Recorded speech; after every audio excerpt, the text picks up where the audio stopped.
Assalamu alaikum, everyone. Welcome back. We're here with the Thought Adventure podcast.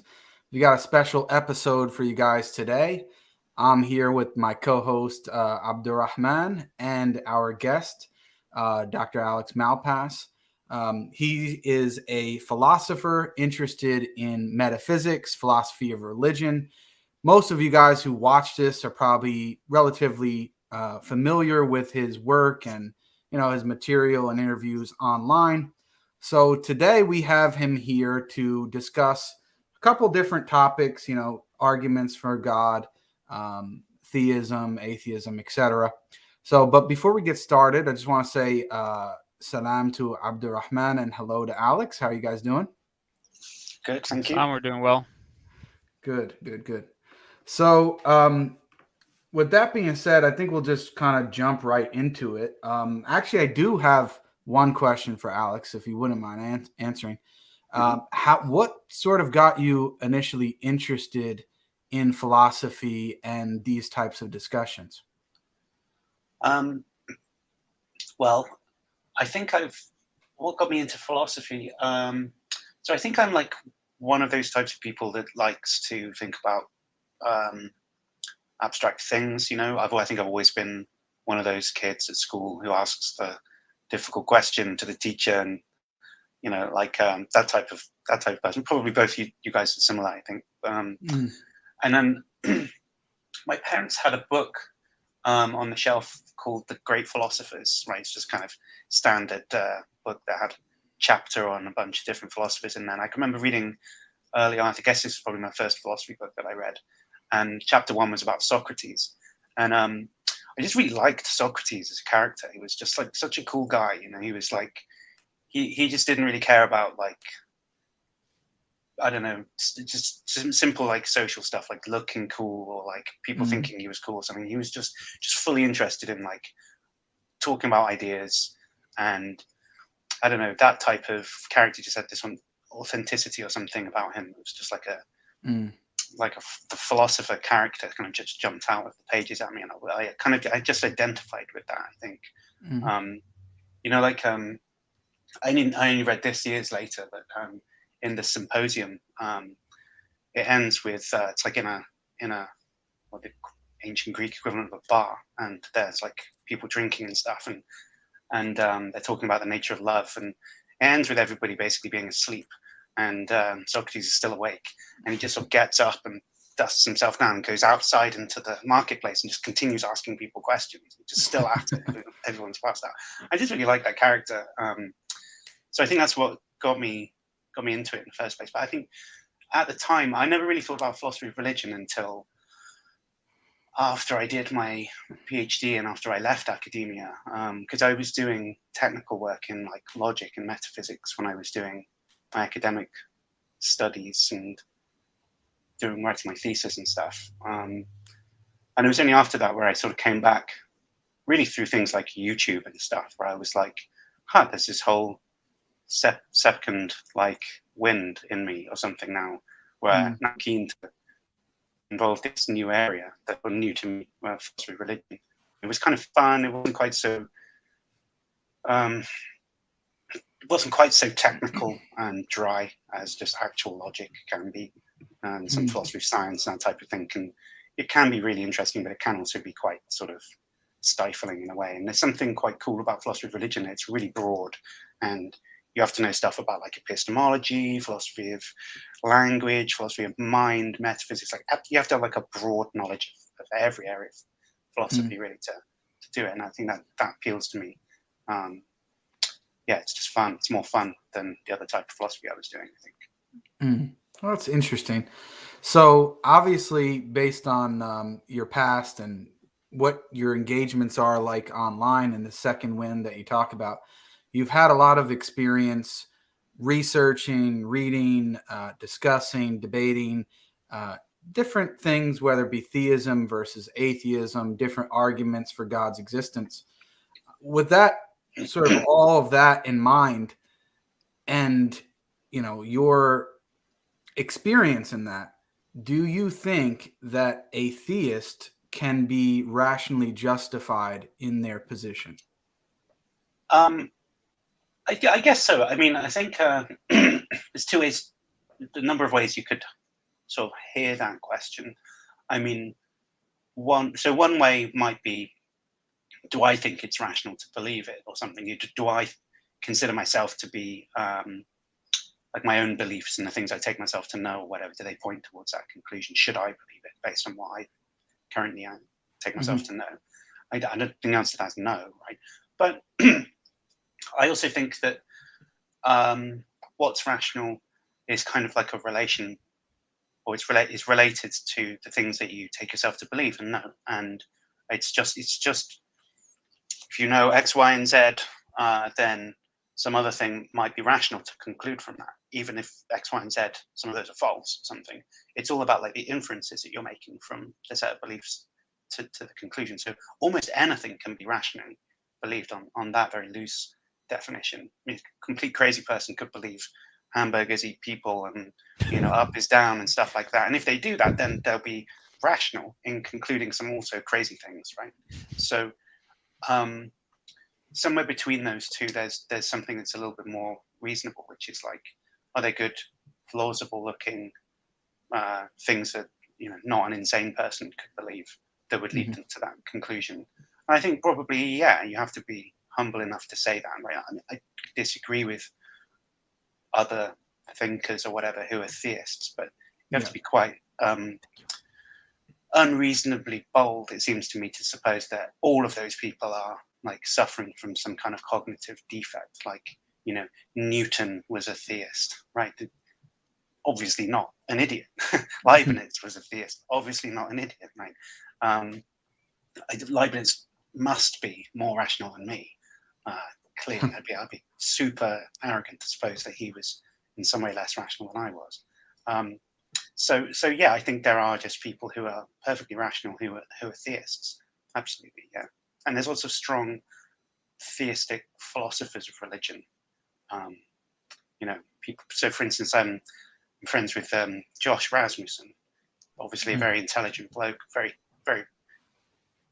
rational person, right? But he's a theist, so I think that's fine. I mean, I'm not going to name any names, but there are some other theist philosophers of religion who are kind of crazy Republican supporting, vaccine denying kind of people. That does stretch my credulity to suppose that they are 100% rational, but there's something going on there that seems wrong to me. But let's not dwell on that thought. Let's pass over that. If I can jump in here, I mean, we were going to move on from this, but what you're saying is very interesting right now, because so I suppose it's like so obviously you're a coherentist. I think about like you describe yourself more as a coherentist than a foundationalist, right? So that's right. Yeah, a kind of Quinian mold. Yeah, and so in that sense, you'd say that, well, you can be rational and disagree. I guess the question is where you draw the line, because you know, there's that whole discussion on the epistemology of disagreement, right? And disagreement skepticism, right? So, you know, and disagreements between peers. I mean, someone might want to say that, well, so there's so much disagreement on this topic and it doesn't look like it's going to end anytime soon, then would the rational position be to withhold judgment? Or would you take another position and say that, no, I mean, you can be rational despite disagreement, that this kind of disagreement, that's like, you know, persistent disagreement? Yeah, so I mean, again, it's going to come back to what exactly you mean by rationality here, and it's not like that's completely a non-controversial thing to wonder about. So I think it's just kind of obvious that there's some readings of the word rational where, like, a kind of something like a kind of Cartesian, that's really strong kind of Cartesian view where everything has to be like deductively based on a priori foundations or something, right? And then I take it that, although there's disagreement about that, I guess, but I take it that like most philosophers do think that program is not really sustainable anymore, and that it's whatever we're doing, it's not going to be that every question is completely resolvable in that kind of ultra rational sense. But the question is, what next? Like, what happens in the wake of that program not being viable anymore? What do we do? And there's loads of different answers about that. So there's lots of different conceptions of what it means to be rational, as you highlight this kind of disagreement about the epistemology of disagreement. And Alex, would you say that pretty much, because I agree with you, that on both sides, the theists and non-theist atheists pretty much have abandoned that sort of project that you just mentioned earlier, right? Yeah, like a kind of like really ultra rational rationalist kind of program or something. Yeah, I think that's more or less not practiced these days. I mean, philosophy comes in kind of waves, and there's kind of fashions and stuff like that. Everyone was a Wittgensteinian in the like 50s, and then now everybody's an analytic philosopher. And these things kind of come and go to some extent, but the way things stand right now is, in epistemology is also a bit of a mess. I mean, there's all this stuff about like, in the wake of the Gettier kind of stuff that really blew epistemology up and made a whole load of controversy where previously people hadn't really noticed there was anything to be controversial about. I mean, look, let's just grow back from all these big ideas. I mean, the question is just like, if there's lots of disagreement in a subject like metaphysics or philosophy of religion or something, is the right thing to do to say, just shrug your shoulders and go like, gee, I guess I should, not take a view on anything? And I just think that like the answer to that is no. But what you have to do is make like it's not just black and white views. Like I just believe that P and then nothing else about that, no nuance or anything. You believe it like with some weighting or whatever, some like to some degree believe in P, not just black and white, but like so give it, even in a context where there's uncertainty, you can still have like a moderate belief because you think that like, some evidence persuades you, or like on the balance of weighing up a bunch of considerations, including things like theoretical virtues and like the coherence with other things that you take yourself to believe or whatever, that can provide some kind of ground that allows you to say, yeah, with a load of caveats, this is my view. And just because someone can say, well, aha, you might be in the matrix dreaming or something, that doesn't necessarily undermine the modest sense of confidence that you gave in the first place. I mean, it does if you say, I'm absolutely 100% certain about this, like Descartes was about whatever, right? If expressing something as strongly as that, then it can be undermined by something as weak as the outside chance that you might be in the matrix. But like, no, typically if I'm expressing a view in something like metaphysics, it's going to be balanced out, very, very nuanced kind of evaluation of lots of different competing considerations. And it's kind of like on balance, this seems to be where the chips lie, rather than I'm 100% convinced of this and nothing you say will change my mind, right? Right. Abdul, your mic is muted, brother. You got to unmute. Yeah, sorry. So the reason I think this is an interesting question, and I guess this could be a good segue into like many of the points we want to discuss today, is that like so what I've seen you do in a lot of discussions is that it seems like disagreement is a big thing, like in the sense that, well, there are different views on like how we're going to deal with, let's say, Benedetti problems, like in paradoxes and stuff like that. It's not just like causal finitism isn't the only view. Look at those philosophers saying that. So I mean, I guess in that sense, right? Well, so at the end of the day, like for you, I don't know if you commit to causal finitism, like on this question specifically, but would it just be that intuition that like I'm going to favor this view over that? And I think like so I don't know if intuition is the right word, but like someone like Graham Oppy, right, with his whole PSR about the initial state, and I've seen you ask him, right, why not just accept the infinite regress, right? I mean, because he doesn't see anything problematic with it, and he just thinks it's more parsimonious, right? He just thinks it's a better theory, it's a better, and he commits to it. So I guess that's the tricky part for me, like because sometimes to me, and just this is my perspective on some of these discussions, it feels like the theist needs to do much more than that. Like it feels like it's never going to be enough for me to say, hey, this seems like a more parsimonious theory. It seems like overall I've got a better picture and I'm committed to this view. Obviously you won't do this. I'm just saying generally out there, it seems like the common approach to that is, well, wait, that's not necessarily the case. So back to the whole, like, idea of like whether we need to be deductively sound and certain about things before holding to them. It seems like the common impression out there is that it's the theist that needs to do that, and the atheist, the agnostic, they can just get away with whatever worldviews they have. So I don't know what you have to say about that. Well, there's something unusual in the philosophy of religion. It's not the case in other areas of philosophy, right? Which is this notion that, and actually, and this might be something you can explain to me a bit better, but it seems to me that in Christianity there's a kind of evangelical aspect to it, which is like you really are trying to convince people to win their souls for Jesus or whatever it is, right? And so that project sets a high bar, because if you're trying to change somebody's mind, you do have to overcome their skepticism. If you're just trying to explain why you are convinced of something, there's no real requirement to change somebody else's mind. So it depends what you're trying to do, right? And it just seems to me that a lot of the time there's this background assumption that what the Christian is up to is trying to convert people. That's just not necessarily going to, well, might be the motivation. Might be an evangelical atheists, I suppose, but I guess that's true.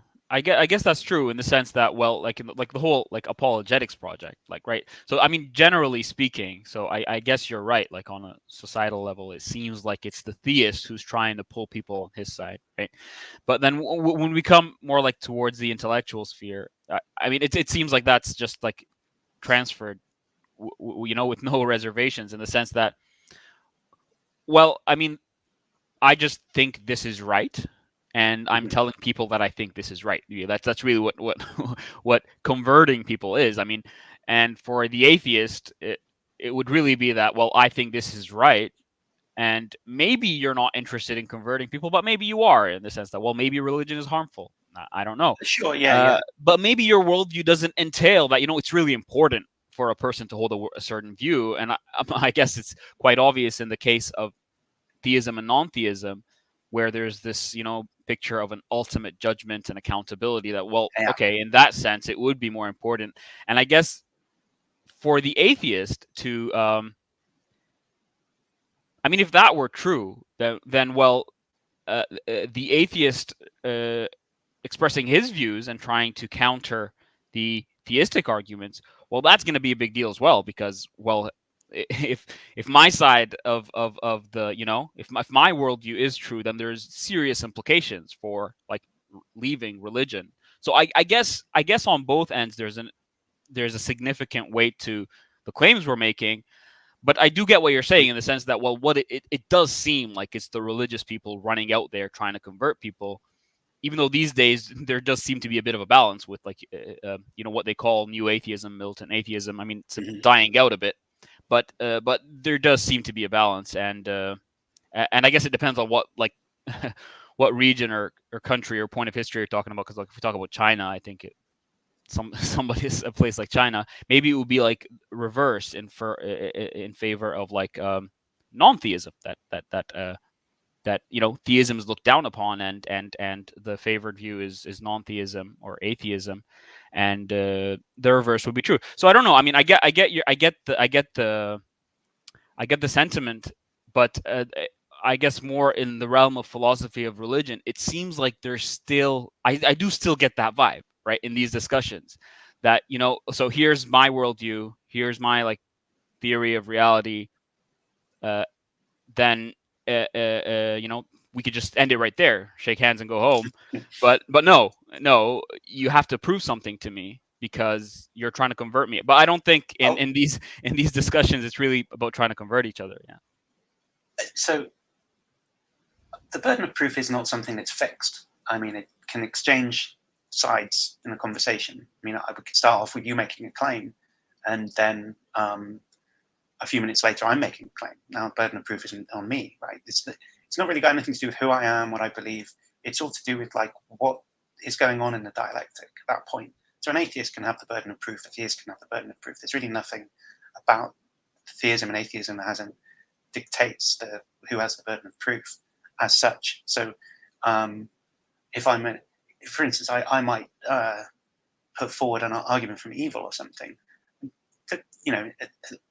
that is on its face trying to establish a conclusion. It might be that God doesn't exist. It might be that it's probable that God doesn't exist, something like that. But to the extent that I'm making that claim and I'm trying to defend it, I do have to meet that burden of proof that comes with it. And it just seems that, like, by whatever historical contingency or something, theists are out there pushing arguments for their conclusions, and atheists typically play the role of the objector. But there's nothing about atheism that means it's an objector rather than someone has a case that they can be held to account for. So yeah, that's I think that's the right way to Yeah, I totally agree. So yeah, it is context dependent. Obviously, if I'm making an argument for the existence of God, then yeah. So yeah, I agree with that. And I guess we could just jump straight into it from here. I mean, maybe we can, because I think I think there's going to be more points of agreement on the Kalam Cosmological Argument because if we start off with the whole infinite regress question. I don't know if you want to start with everything that begins to exist has a cause. That's like if you want to start with the causal principle, I think that's going to be like a sort of like common discussion between both like the contingency argument and the Kalam cosmological argument. But generally, infinite regress and what I told you in our in our exchanges is that I do agree with you on some points with regard to the critique you make against Craig's impossibility of an actual infinite by successive addition argument, right? Okay. I mean, I guess it is a very like smart, I think, response. The whole beginningless counting thing, it just sort of shifts the whole.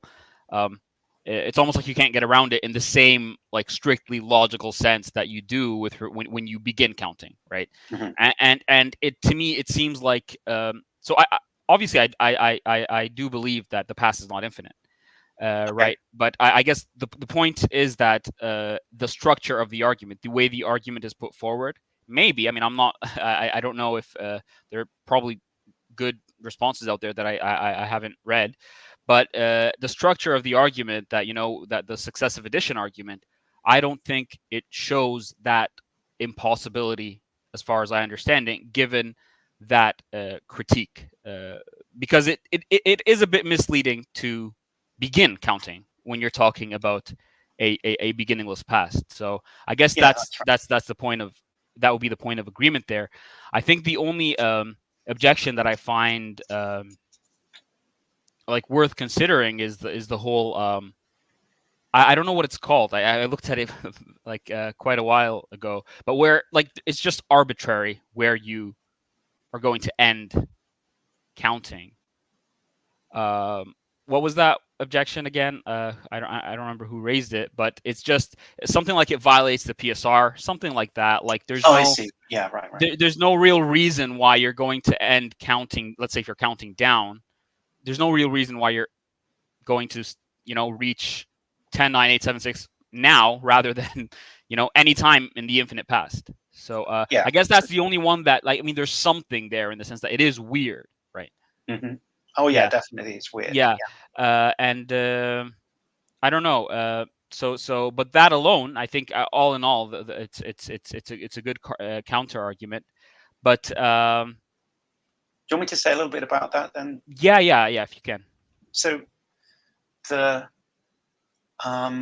argument is put by people like Craig, right? Is that I think the syllogism. So this is like premise 2 of the Kalam is the one that says the universe began to exist, right? And Craig typically gives like scientific supports for that and philosophical supports.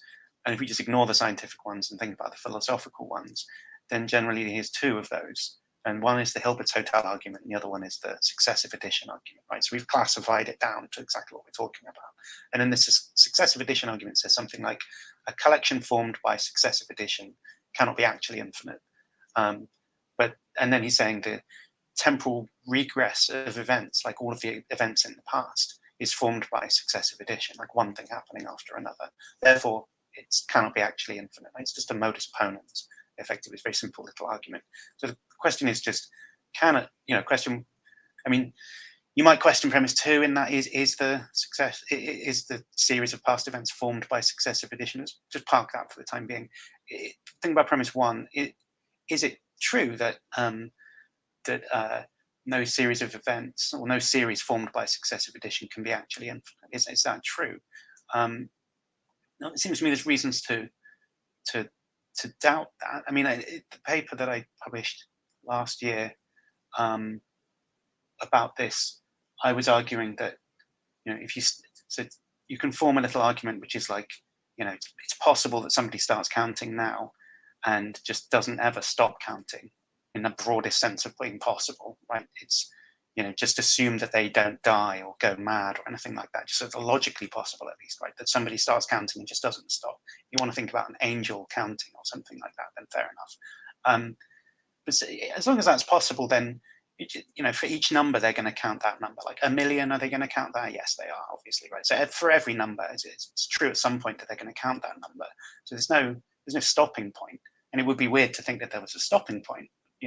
Why think that some number n is the last number that you can count to? So it just seems like for any number n, you can count n plus 1. But then, so now it just seems like we've established that every single number is one that will be counted by this person. But then you just ask, well, how many numbers are there then, such that each one will be counted? And it's just all of them. And so how many numbers are there? Well, there's infinitely many. I mean, we're talking about natural numbers. There's a specific sense of infinity that we mean there. It's aleph null, right? It's a sort of bottom level infinite. And that's exactly how many numbers that this person will count. It doesn't mean that there's some point at which they have counted all those numbers. It's just saying now, at this point where they start counting, assuming that they never stop, then it's just true that they will count each and every one of them, and there's infinitely many of them. So there you go. And then that's my kind of counter-example. It just sort of seems like it is possible to form an actual infinite by successive addition, but we have to be very careful because I think Craig's trying to say, is it possible that you will have formed an actual infinite by successive addition? And my counterexample doesn't really speak to that because I'm explicitly saying it's not true that he will have counted all of them, right? If he starts at t0, there's no point t in the future where he's finished that task. It doesn't have an end. So it's an endless task. But now think about, well, what about all the moments leading up to this point? Well, one reason for thinking that he couldn't, have completed the count up is just that there isn't a final number, right? There's just no end to it. It's an endless series. So it's just like saying, can you get to the end of something that doesn't have an end? And that's why the answer is no, because, can you get to the end of the Earth? Well, no, because you just keep going round and round and round. There is no end to the Earth, right? It's so for the same reason you can't do that either. If it's got no end, you can't get to the end of it. But thinking about a sequence which doesn't have a beginning, but ends today, like somebody who's been counting down forever, in the natural numbers in reverse order or something. Well, what you can't say about that is that it's impossible because it doesn't have an end, right? That's because it does have an end. And the end is when he says 0, which maybe, for instance, today or something. So he certainly can't just appeal to exactly the same thing that made us think that you can't finish a count up, because that was just that there's no end to it, but a countdown does have an end to it. So obviously that doesn't follow, right? If I can add just on that point, I mean, I guess on the first point, because so the whole there's the whole quantifier shift objection. So I don't know if because for me the second part of the argument seems much more compelling, but yeah, I guess it is true that so that each number will be counted. Yeah, that's true, but I just don't think it's relevant to what Craig is saying in the sense that he's saying it can't be traversed. I guess that's more of like a temporal consideration that's not included in the maybe, or I mean, it's not quite clear what traversing really means. Traversing, taken literally, means like moving from one point in space to the other, right? And that takes you some time to do it, assuming you don't move infinitely quickly.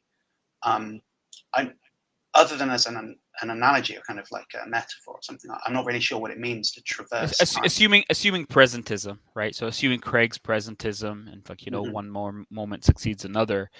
I mean, I guess you do concede in your paper. I don't know whether it was you or Morrison, but then the idea that, well, it is true that it won't be traversed in the sense that, Aleph null is never going to be reached. It doesn't have an immediate predecessor. So that's right. And I guess my issue here is that, like, so the fact that each number will be counted isn't really Craig's problem. His problem is about the traversal, considering like the temporal factor is important, considering presentism. Well, think about it like this. So familiar with Hilbert's Hotel as a thought experiment, right? Now, how many rooms are there in Hilbert's Hotel? An infinite number of new rooms. Yeah. Right. But which room has Aleph null written on the outside of it? Yeah, there's right? None of them do, right? Yeah. So that the sense in which I'm saying you can count to infinity is the same sense in which there's infinitely many rooms in Hilbert's Hotel. And it's no objection. It just seems like a strange objection to say, but you never say Aleph null in that sequence. That's just like saying, but there isn't a room number Aleph null in Hilbert's Hotel. What's that got to do with it, right? It doesn't seem like I really care. I see what you're saying, but I guess so. The difference here, I think, would be that, like, so I don't see a problem with an infinite number of rooms, like if they're just instantly instantiated right there. It's like there's no temporal factor where there's going to be a sequence for that's required for them to actually actualize from a finite number to an infinite number. I guess in that case, the same would apply. But if you tell me there's an infinite set, right? Well, I believe there is an infinite set. I guess the point is, well, can I count through it given certain considerations, like metaphysics, if we assume presentism, for example, right? And assuming that I'm not counting infinitely fast or something, I don't know. So I guess given those considerations, I guess that's the more relevant picture to what Craig was describing. So I guess my question is, why didn't you go straight to the second part? Like, why even? I see. Yeah. Well, because I'm defending a philosopher that I love called Fredricksky, who made this same argument in 1965, and Craig dismisses it with a kind of like a footnote in his book, barely a couple of lines to dismiss it. He calls it hopelessly confused or something, and it isn't hopelessly confused. Actually, there's what it seems to me a perfectly watertight argument underneath that. So it's part of my reason for not moving straight to the counting down stuff is because there's interesting philosophical work here, just on the counting up bit. Now, look, I agree with you that, for instance, you can't sort of change a finite count somehow, like traverse, if you like, or transition or transcend or something from the finite to the infinite by just counting, like as if you would, one day, some far time in the future, be counting anything other than a finite number. I mean, I don't think that's right. I don't think you can do that. But all I'm saying is that all of those things, which you've said, which I think are perfectly sensible, are completely compatible with the point I'm making. The point I'm making is sort of quite subtle and easy to miss, it seems to me. So, I mean, I would recommend, so my paper is called All the Time in the World, which is me trying to make a funny paper name. But it's, actually, I can't even remember if I've posted it, the full text. I guess I will anyway. Maybe at some point I can send you the link and we can put it. I read it. Yeah. So I read the paper. So I guess because I would just agree that, of course, it's true that each number will be counted, but maybe there's something I'm not seeing. It's just I just don't see the relevance of it, considering the other factors that are brought into to Craig's formulation of the Kalam, because it does take other things and keep other things in mind. That in order for a moment to actualize, the previous moment must only the present exists, and I guess much more than just the abstract notion that each number will be counted is required. I won't say is required. Is required to be satisfactory for me, but maybe there's something I'm missing. So, I think that you're caught in the gestalt of thinking that for something to, well, here's one explanation anyway, right? Which is that if you're thinking for it to be true, so I'm making a claim which sounds wrong. I'm making a claim which sounds like you can count to infinity, and you're saying, hold on a minute, that can't be right, because for that to be the case, on the A theory with, it's kind of actualizing one moment after the other or something, there'd have to be this point at which I have actualized infinitely many counts or something, starting at one now, some point in the future, I have done it, it's finished, and I'm looking back at that action and seeing it as a completed totality or something. And unless that was true, the claim that you can count to infinity must be false. And because it's false that you can look back on the completed count, that's why. Right? Something about like, but again, I agree, you can't get to the end. And I still say that doesn't matter for my point that I'm making, because think about it like, imagine that the future is like a line that's extending in front of you, like in Donnie Darko or something. Right? This is kind of like space that's an infinitely long line. It's just going away to the distance. And what I'm saying is not that there's a point somewhere down that line far away where I could look back towards where I currently am and there'd be an infinite distance between those 2 points. I'm not saying that. All I'm saying is that think about it now. Just imagine every single point on that line is like a light that's lit up or something, right? And just how many lights are there that are lit up in front of me? Well, there's infinitely many. And that's true even if I never get to the end of them, because there is no end. Right? That's all I'm saying, that there's infinitely many. And if we think about each of those lights as being an event that will happen, then there's infinitely many events that will happen.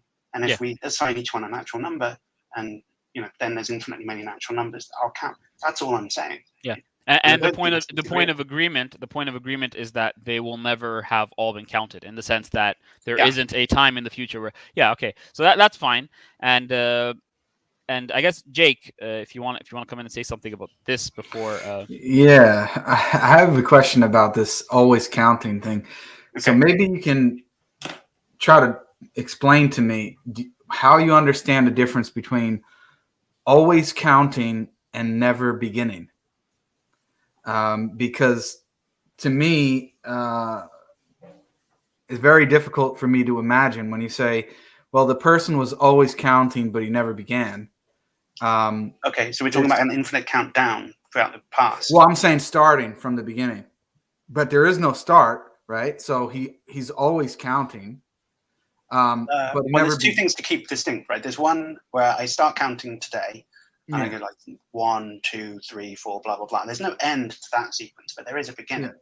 Then the other case is me. I'm going like 3, 2, 1, finished, and let's suppose that there's no beginning to that. So this exact mirror image of the count up. So which one are you talking about at the moment? The count down or the count up? Well, because maybe I totally missed it. The way I understood you guys talking about, you're talking about somebody who's always been counting, right? Okay, so that's a countdown then in that case. Because if somebody starts counting now, they haven't necessarily always been counting. I mean, I can start counting right now, and I haven't always been counting. Yeah, but if he's always been counting, and he didn't start, then it's a bit difficult for me to understand how he's always been counting if he never started. You see, because he never began to count, correct? Well, there's some counting down, remember? So Yeah, but he's counting down from what? That's the question. Well, he's not counting. There's no point where he starts counting. So it's like if I'm counting up, you can say, well, you're counting up to what? I'm not always counting up to. Okay, let me try to say it a different way to explain what the difficulty to me is.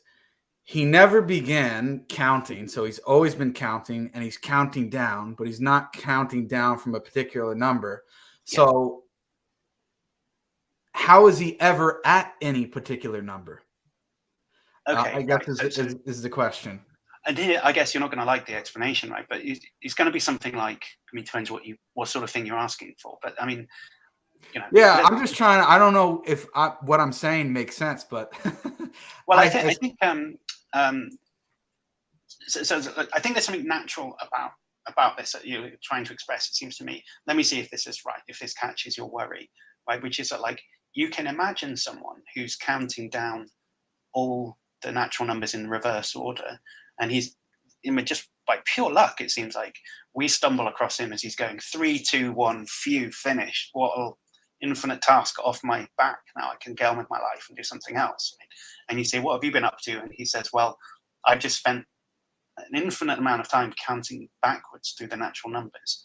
And then we go around the corner and we find someone else, and he's going 3, 2, 1, phew, unfinished. And then you might say, well, hold on, what explains why you finished 5 minutes later than the first guy, right? You've both had infinite amount of time to finish. How come you finished now and he finished a few minutes ago? And now the mind starts to boggle because you think you can kind of sense of vertigo. Like there can't really be any kind of reason why one finishes now and the other one finishes at some other time. I mean, is that the type of worry that you're trying to? It's similar, but a step back before that. So I'm not asking why did they finish at a particular time. Let's just modify the thought experiment slightly. If prior to him getting or sort of reaching or counting down to 0 or up to infinity, what you're saying here, I'm talking about if we stopped that person or walked by and heard him counting at any particular moment, what would the reason be for saying, oh, he's at 500 or he's at 237 or whatever? Mm-hmm. It just seems that because there was no starting point and he's never began to count, it's hard to imagine why he's at 10 or why he's at 37 or any number. Well, so type of thing. Well, some things. I mean, what sort of thing would be satisfying? I mean, presumably, what would be satisfying would be some prior condition that entailed him saying the number that he's saying now. And presumably, that would be satisfactory. But here's an example of something like that. Say he's currently on his way, counting down towards 0, and he's at the number 500. Right, as we stumble across him, you say, how come he's at 500 and not some other number? Well, I might tell you, well, I mean, he always counts one number per, let's say, minute. And 2 minutes ago, he was on 502. Right now, those things I just told you then kind of entails that he's on 500 right now, because it follows logically from the fact that he always counts one number per minute, and 2 minutes ago, he's on 502. Therefore, right now, he's on 500. So that's about as much as I can offer you in terms of like. But Alex, if you don't mind me elaborating, if you don't mind me, go ahead. My concern is because there's no immediate predecessor to infinity, and he's counting down and he's never started. You can't get to the supposed first number. So now it sounds like what you're saying is that he has to start at infinity, and what's the next number to count to, or something? No, but because because he's not starting, there is no first number. So it just seems completely arbitrary to say what number he's ever at. I just don't see how. I mean, at some given time. I guess, Alex, if you don't mind me, let me clarify. So I guess, I mean, this whole series would just be non-metric in the sense that, I mean, wouldn't it be easier if the thought experiment was more like, so the guy was like always eating cookies or something, right? Because then you're not going to have like an ordered sequence where it's like, it's 10, 9, 8 now, but it's like, I see a guy, he's eating cookies. Well, hey, when did you start eating cookies? Well, I've always been eating cookies. Well, how many cookies have you eaten? Well, there's an infinite number of cookies. So, but then that in that sense, I don't think the 10, 9, 8 part is very helpful, because it seems like the whole thing is going to be non-metric. So really, how is he at 10? And the way I think the analogy you gave with like the other counter would assume like a relational view of time, right? It doesn't assume a relational view of time. It could be on a substantiveless view of time too. Because if it is, then how are we measuring? Because then the distinction is still arbitrary, right? It's like, would they be like in different time frames, or maybe they're in similar time frames, but they're counting at different speeds, and well, the time, the time coincides, the two different time frames match 1-to-1. Can we just take a step back a minute? I think we agree, presumably, that we could now engage in a countdown from the numbers 10 to 1, and we could orchestrate it such that I'll say 10, then Abdul, you say 9, and then Jake, you say, I say 10, then Abdul, you say 10, then Jake, you say 10, and then I'll say 9, and then blah, blah, blah. And we just Yeah. do this kind of countdown in a sequence like that. Okay, there's nothing wrong with that. It's not arbitrary in any sense. It doesn't presuppose non-metric time or anything about philosophy of time, does it? That's perfectly mundane and humdrum. Now just extend that forever. That's all I'm saying. So I don't really see that it has any. It doesn't bear on any of these questions. Yeah, but then I guess Jake's worry here is that, well, the 10 isn't really a 10, is it? It's like it's no, just but like, the problem is because you're working. The example you're giving is from a known number which you're starting at, and then you're extrapolating it the other way. But you can't do that in the reverse. That's the issue. Well, see, I don't see a contradiction in supposing that, because I mean, look, think about it like this: for any number n, it's possible that I do a countdown from that number to 0, in principle, right? Yeah, but I guess that the problem. But then you're starting at a number. Yeah, I agree. But let's just see where disagreement kicks in. I mean, it just seems that we all agree for any number n, you could count down from that number, right? Yes. Okay, so there's no. But before maybe let me answer that, because Jake says yes, I agree too. But then I guess the main worry here is that there is no number n. Yeah, the problem is there's no number n, and the second problem is there's no starting. Both of those are not analogous to the example. Yeah, I mean, there is no number n because there is no starting, in a sense that, okay, so the way I see it, so with the guy's just always been eating cookies and there's no order to it, right? So it's just a non-metric sequence. It's a lucky guy. So the way I see it is, well, I can just arbitrarily pick a point in the infinite series and start counting, as in I metricate time from that point onwards and say, okay, this is 1 BC, 2 BC, 3 BC. But that's just going to be completely arbitrary. It's just going to depend on the point I choose. It's not going to really be 1 BC or 2 BC or 3 BC. Really, there is no 1 BC or 2 BC or 3 BC. Did you get what I'm saying? Well, the symbols we use are arbitrary, but I mean, there's some fact about what somebody is saying at a given time that's not arbitrary, right? Sorry if I don't really quite. I mean, I can call 1 BC 7 BC, right, and just like shunt the whole timeline down when I write down my dates or something if I want to. I can be, and you can't really tell me that there's anything significant that hangs on exactly what we call. Yeah, but I guess so. Objectively, yeah, you're right. So, but I guess objectively, in the sense that, well, objectively, there really is no, you know. But it's very different to say that there really is no fact about what a guy is saying at a given point in time, and that doesn't seem arbitrary at all. Like, he is saying 10 right now, right? So how is that arbitrary? It's not like choosing to use a different symbol to denote some point in time. It's an event, and it either happens or it doesn't. And it just doesn't seem there's anything wrong with supposing at any given time in the past that anyone is saying any given number.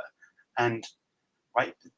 I guess I'd understand it better. I guess I'd understand it better if you said that he was counting. I mean, I understand I'm on this objection specifically. If you said he's counting up from just an arbitrary point, like anywhere in the sequence, but then if you say he's counting down and he reached 10 and what we mean by that is genuinely he is at that number because of the sequence that he's been through, then I mean, I guess I'd share Jake's concern in the sense that, well, it doesn't seem like the sequence is metricated at all. It doesn't seem like it means something to say that it's 10, because at every point in the finite past, an infinite series has already been traversed. So it's like, I don't think it can be metricated. I think it's just. I think I see what you're saying. So, like, if you take, let's just consider all. If you think of the sequence of numbers, right, having no, let's say, beginning. So it's the negative numbers, let's say, and it ends with 1 or 0, however you choose to carve it up. And that's arbitrary, it seems to me, where you end the series. But let's pretend we agree that it's, I don't know, 1 or something at the hard end, and then it's open in the other direction. And then you ask, well, how many numbers are there in this set that's closed at one end and open in the other? And there's infinitely many. And now let's take away 17 numbers or something. Right, and just assume that the guy stopped when he got to 17 instead of stopped when he got to 1. Right? How many numbers has he counted? Oh, the same amount of numbers. Right? So he's already counted in the same amount. Right? So there's something kind of weird about that. Right? some proper subset of an infinite series can have the same cardinality as the entire series, and that sort of baffles the intuition. But that's just what an infinite set is, isn't it? Yeah, that's right. It's the property that characterizes this type of set. And while I understand that that sort of thing is very strange, I'm not seeing the basis to say that the whole thing must be somehow arbitrary or non-metric just based on that type of feature. I think it's not going to do enough work for you to get to that point. I mean, so I guess for the finitist, I mean, he's not going to. So the analogy you just gave, the issue is going to be more like well, I mean, it's the same problem. I mean, so we do believe a number line exists, but I guess the issue really is with the sequence, as in is with like a is really what Craig calls a successive addition, right? That's the problem. The problem isn't that there is an infinite set. So there can be, just like in Hilbert's Hotel, there are infinite number of rooms. It doesn't have to be a sequence where one pops into existence after the other.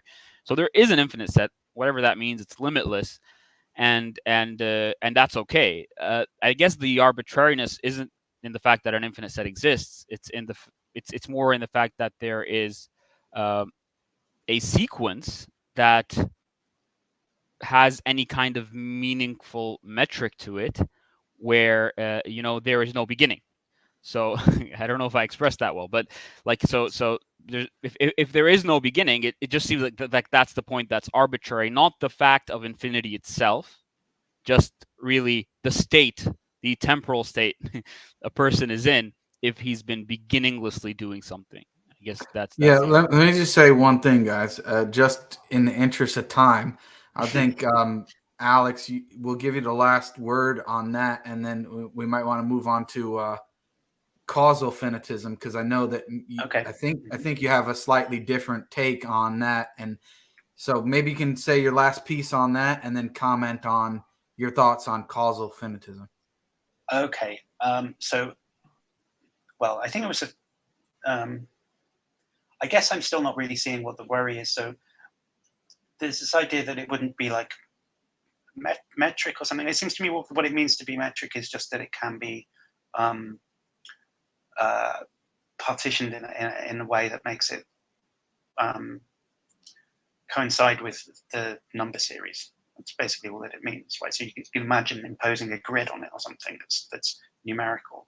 And I'm not really seeing why having no beginning means that you can't do that. Because so if you just cast your mind back to kind of high school geometry or whatever, and you have a kind of Cartesian axis, it's got a zero, it's X and Y axis. And the 0 point is in the middle, but it goes negatively back. In a minus X goes off towards the left-hand side, plus X goes off towards the right-hand side. So what? It doesn't. Both of them are equally as metric as the other. It just seems like I'm not really seeing why. Oh well, it's not really metric if it doesn't have a beginning. Maybe I'm not understanding the objection still, but if there's something more to it, I guess I'll have to wait for another day to hear, and maybe you can explain it to me. I don't know, another time. But I don't see the worry that you've got at this point, so it's difficult to sort of. Yeah, sure, no problem. So I guess we can talk more about it another day. Yeah, sure. So I guess maybe I can message you about that when. Sure. Yeah. Maybe I can order my thoughts better. So causal finitism. I guess Jake, you wanted to go there. I guess yeah. Go ahead. Just because I understand he's not going to say the exact same thing as when we were talking about the infinite there. So what are your thoughts on causal finitism? Okay, so causal finitism is the view that every causal chain has a first cause to it, like a original first point. So it's obviously quite relevantly similar doctrine to what we were just considering a moment ago, which is that time has a beginning. Now we're just talking, it depends whether you think this is more specific or more general, but we're saying causal finitism is the thesis that every causal sequence has a first cause to it. And I mean, generally speaking, I just don't really know whether causal finitism is true or not. Maybe it's true. It doesn't necessarily entail that time has a beginning, even if causal Finitism is true.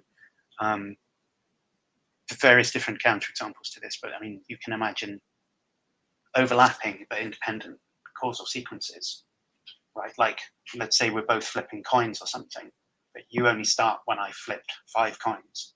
I stop flipping after 10. You know, our sequences overlap with each other. Well, let's just suppose we've been doing that forever.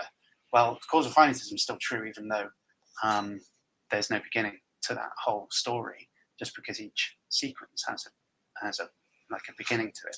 So it's in some respects, it's kind of modest claim. So I mean, do you lean one way or another on the question of causal finitism? I mean, yeah, okay. So I guess if I lean in terms of like a broad sense of where I lean, I don't really have any problem at all with. Oh, I think my dog is Wilma. Come on, get out. Sorry, just give me 1 second. It's okay. It's okay. No problem. Yeah. Take your time. Okay, cool. She has now left the room, so that's more helpful now. I guess my view really is that, you know, it's a very soft view, is that it does seem to me like less problematic to suppose that, like with Aristotle, that time just doesn't have a beginning to it. It's eternal in both the past and the future. Cosmos is just always there. And if that's right, then though causal finitism might be true, it'd only be true in a kind of, in the sort of way I was talking about a moment ago. It wouldn't be true in the interesting way that it's sort of used by theists. So it's primarily defended by people like Alex Proust, Rob Koons, Jacob Erasmus, and Lorena Luna, and some other people, right, who argue for the finitude of the past based on causal finitism. And they're normally doing so based on some version of this, like Grim Reaper paradox or Benedetti paradox. And that's where I really have a sort of stronger disagreement. I mean, the idea is, like, you can sort of learn from reflections on the Grim Reaper paradox that causal finitism must be true, that like the best explanation of the impossibility that's going on in the Grim Reaper paradox is to suppose that causal finitism is true.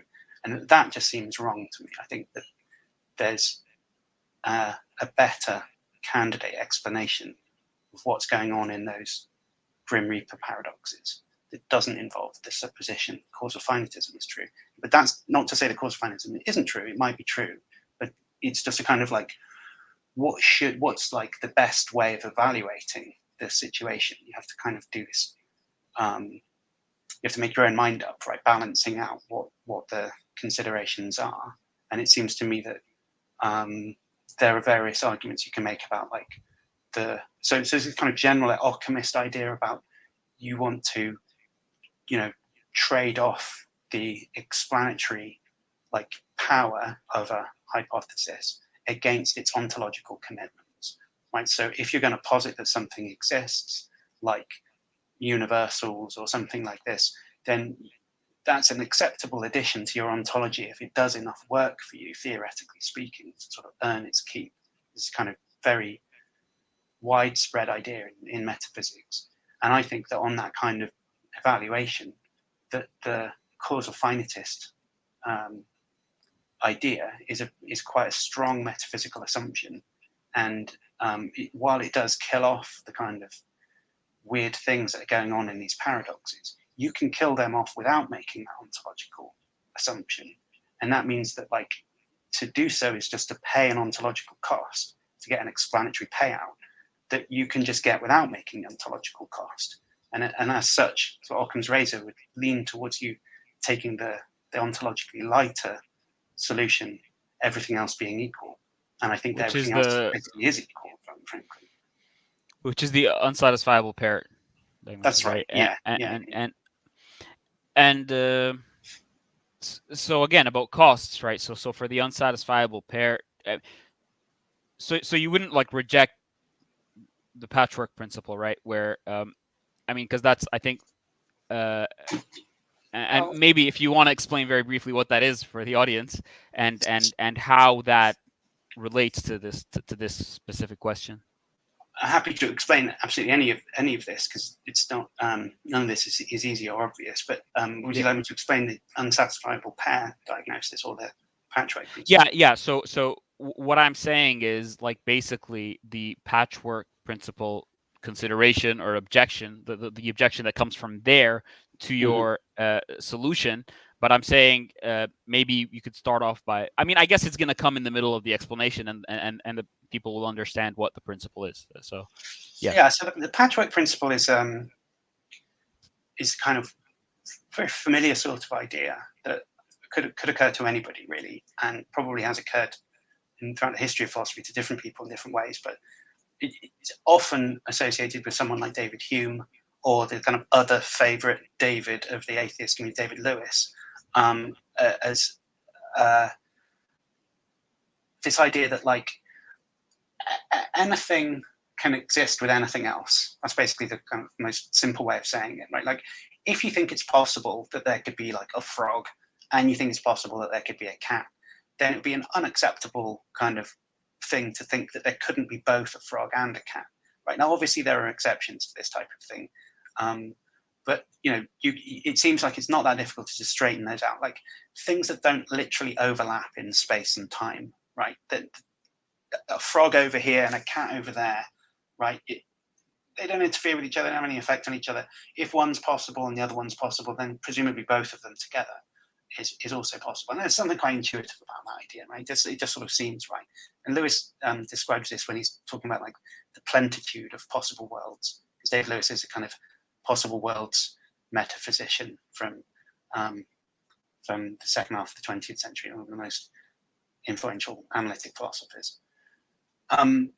And a great read as well. I mean, everyone should read a bit of David Lewis at some point.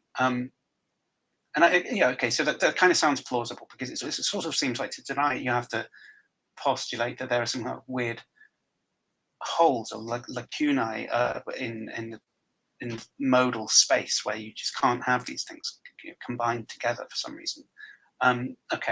So it's interesting to realize, though, that like Lewis and Hume, the reason that this is associated with them is also because it goes to their kind of wider metaphysical view, which is, I mean, broadly speaking, it's like a kind of, they're saying like that what it means to be, what's the easiest way to explain this? That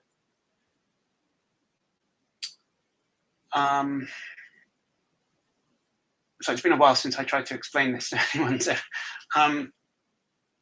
what they want to say is that like all that it is. So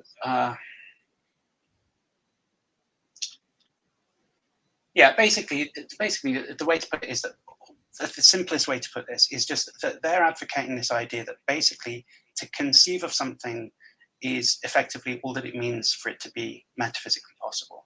And it's certainly the case that you can conceive of both of those things if you can conceive of each of them individually. And it seems to be one extreme end of the options that you could take on what it means for something to be metaphysically possible, which is just, if you can conceive of it, then it's metaphysically possible, like that's it. So the rejection of that patchwork principle actually means the rejection of what's quite an extreme view on what it means to be metaphysically possible. It is quite reasonable, and I would argue perfectly reasonable to deny that. And so the patchwork principle is appealed to explicitly by Rob Koons, who's a Christian theist who advances this Grim Reaper argument and endorses causal finitism, and he doesn't believe in the patchwork principle, right? At least he restricts the patchwork principle.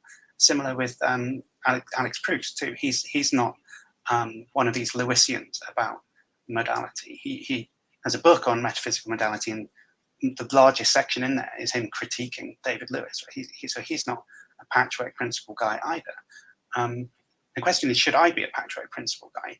And I actually just prefer a different theory of metaphysical modality. So I'm, broadly speaking, a kind of Aristotelian about metaphysical modality, which means something like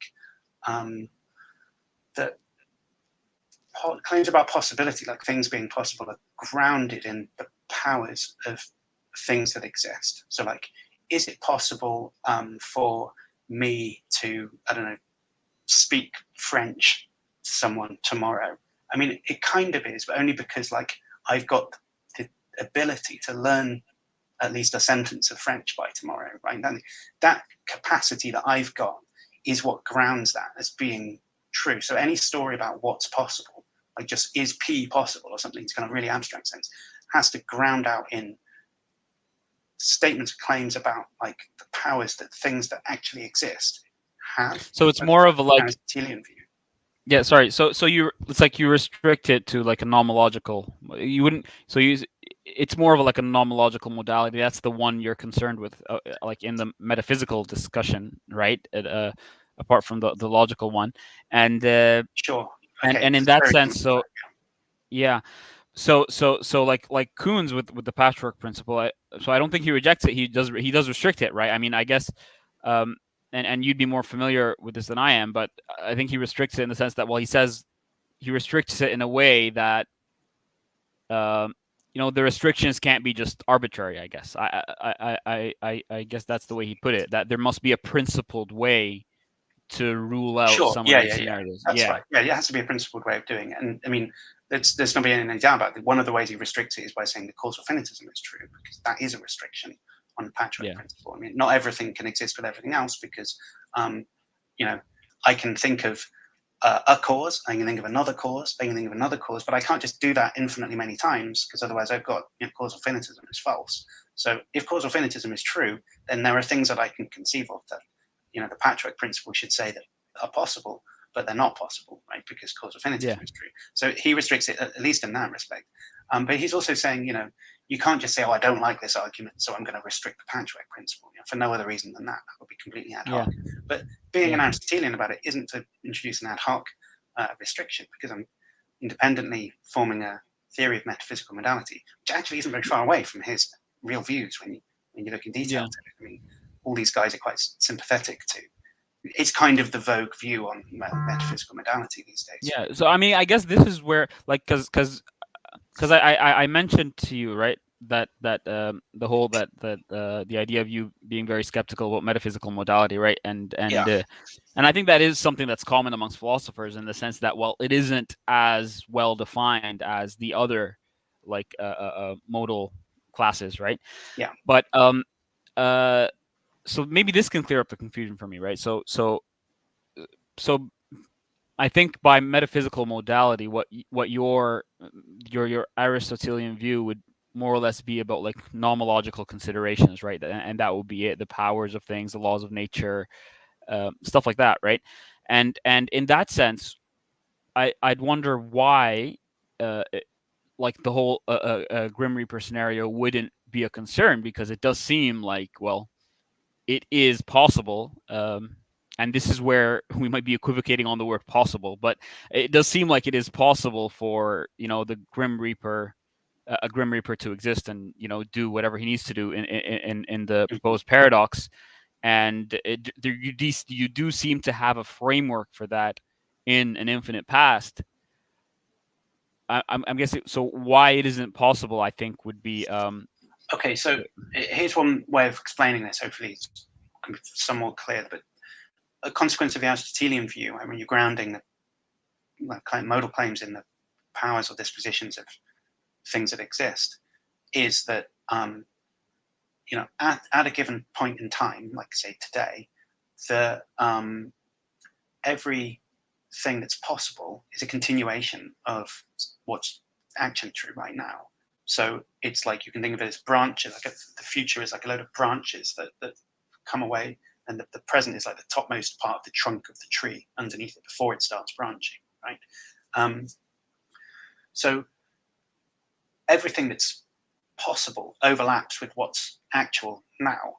And of course, if you rewind time, you'll find that, like, yesterday there were a load of branching points or something that branched away from yesterday when that was present instead. But in general, the kind of global thing you say is that every possible world overlaps with every other possible world at some point in time. So there's no, like, completely disconnected possible worlds that don't overlap, like, with the actual world at some point in time. So that's just a consequence of this Aristotelian view, a welcome consequence in my view. It seems perfectly reasonable. But now imagine there's no beginning to time, and imagine that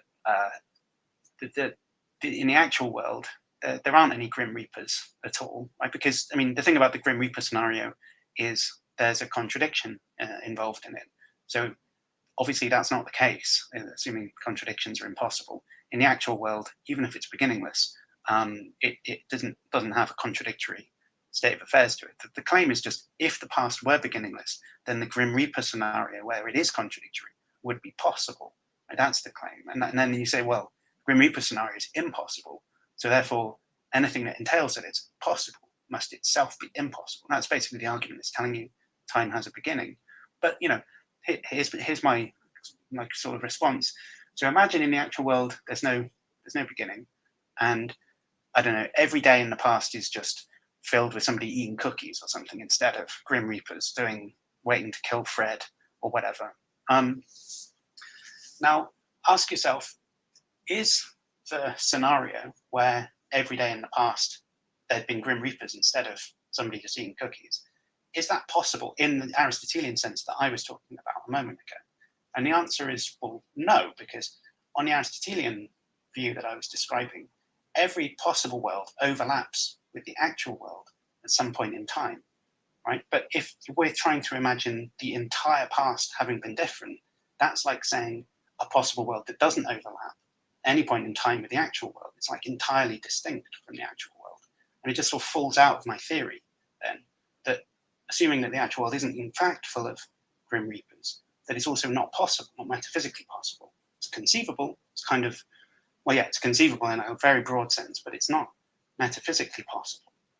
And it's also not logically possible because it's contradictory. So, So I guess the crucial point here is that this solution heavily relies on your rejection of the idea of conceivability in forming these modal well, yeah, views, right? I'm fudging two things together here because none of what I just said has anything to do with the unsatisfiable pair diagnosis. I'm just saying that actually, independently speaking, because I like Aristotelian metaphysical modality, it's not a problem for me anyway. Let's pretend I did. I wasn't just an Aristotelian. Then I would start explaining things in terms of, well, the unsatisfiable pair is just another hypothesis.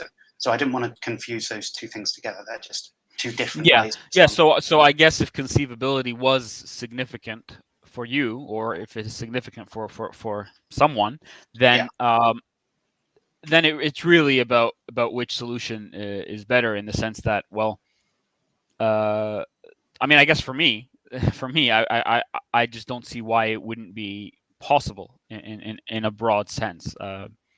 So I guess not for an so your Aristotelian view, I get that, and I get that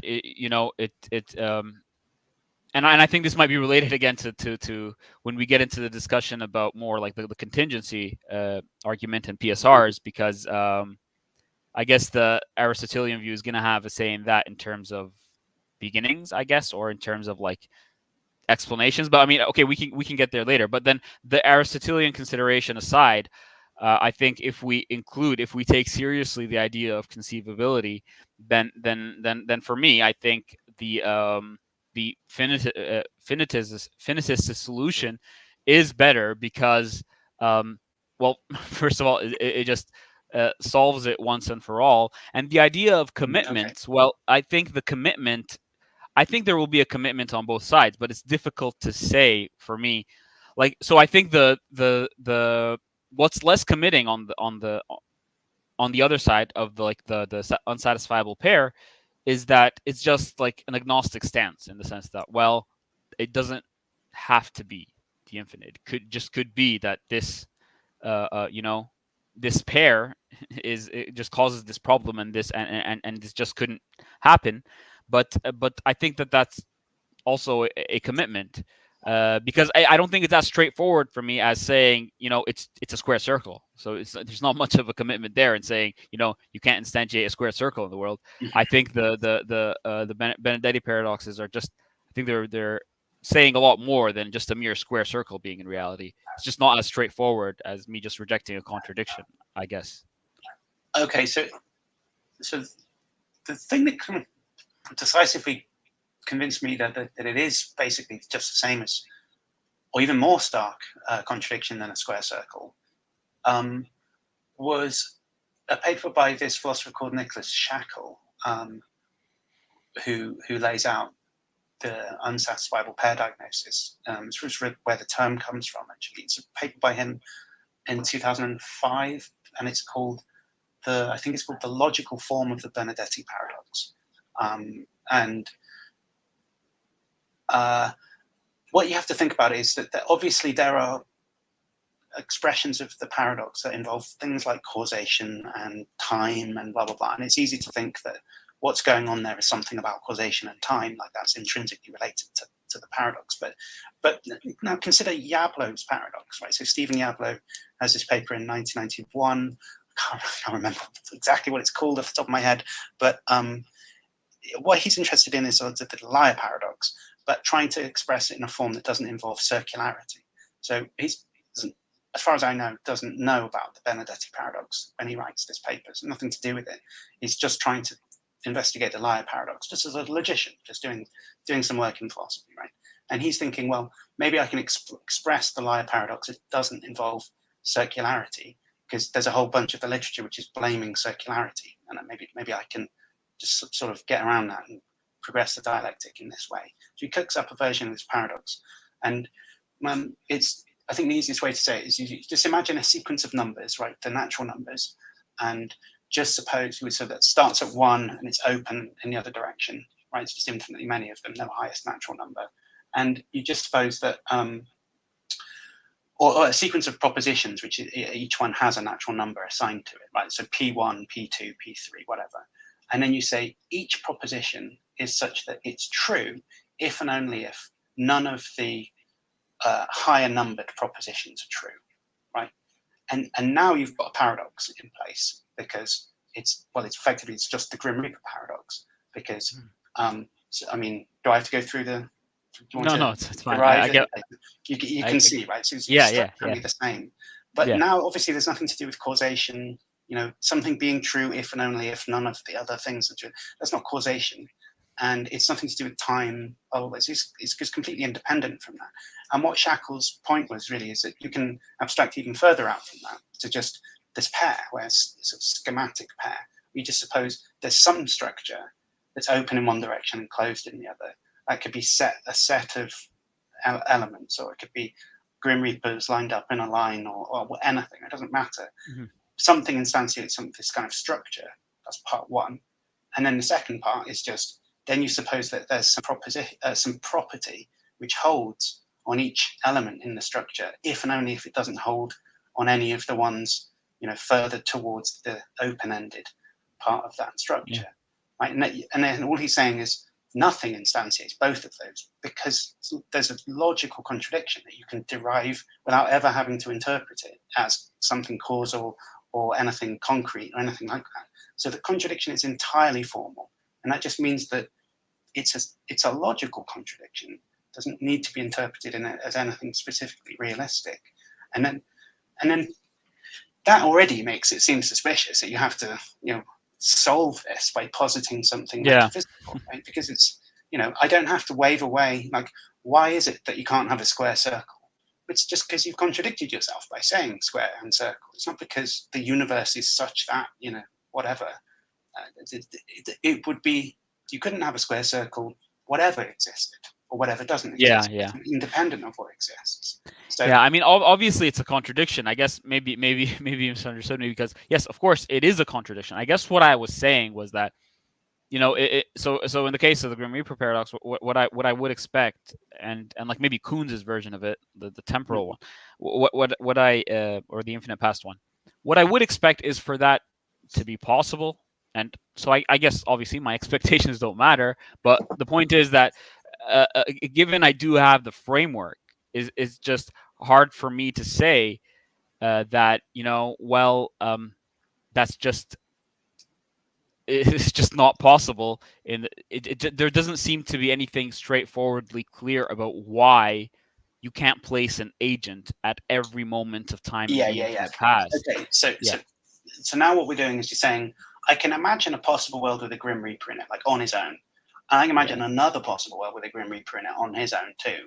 And blah, blah, blah, an infinite number of possible worlds, each of which has one Grim Reaper in it.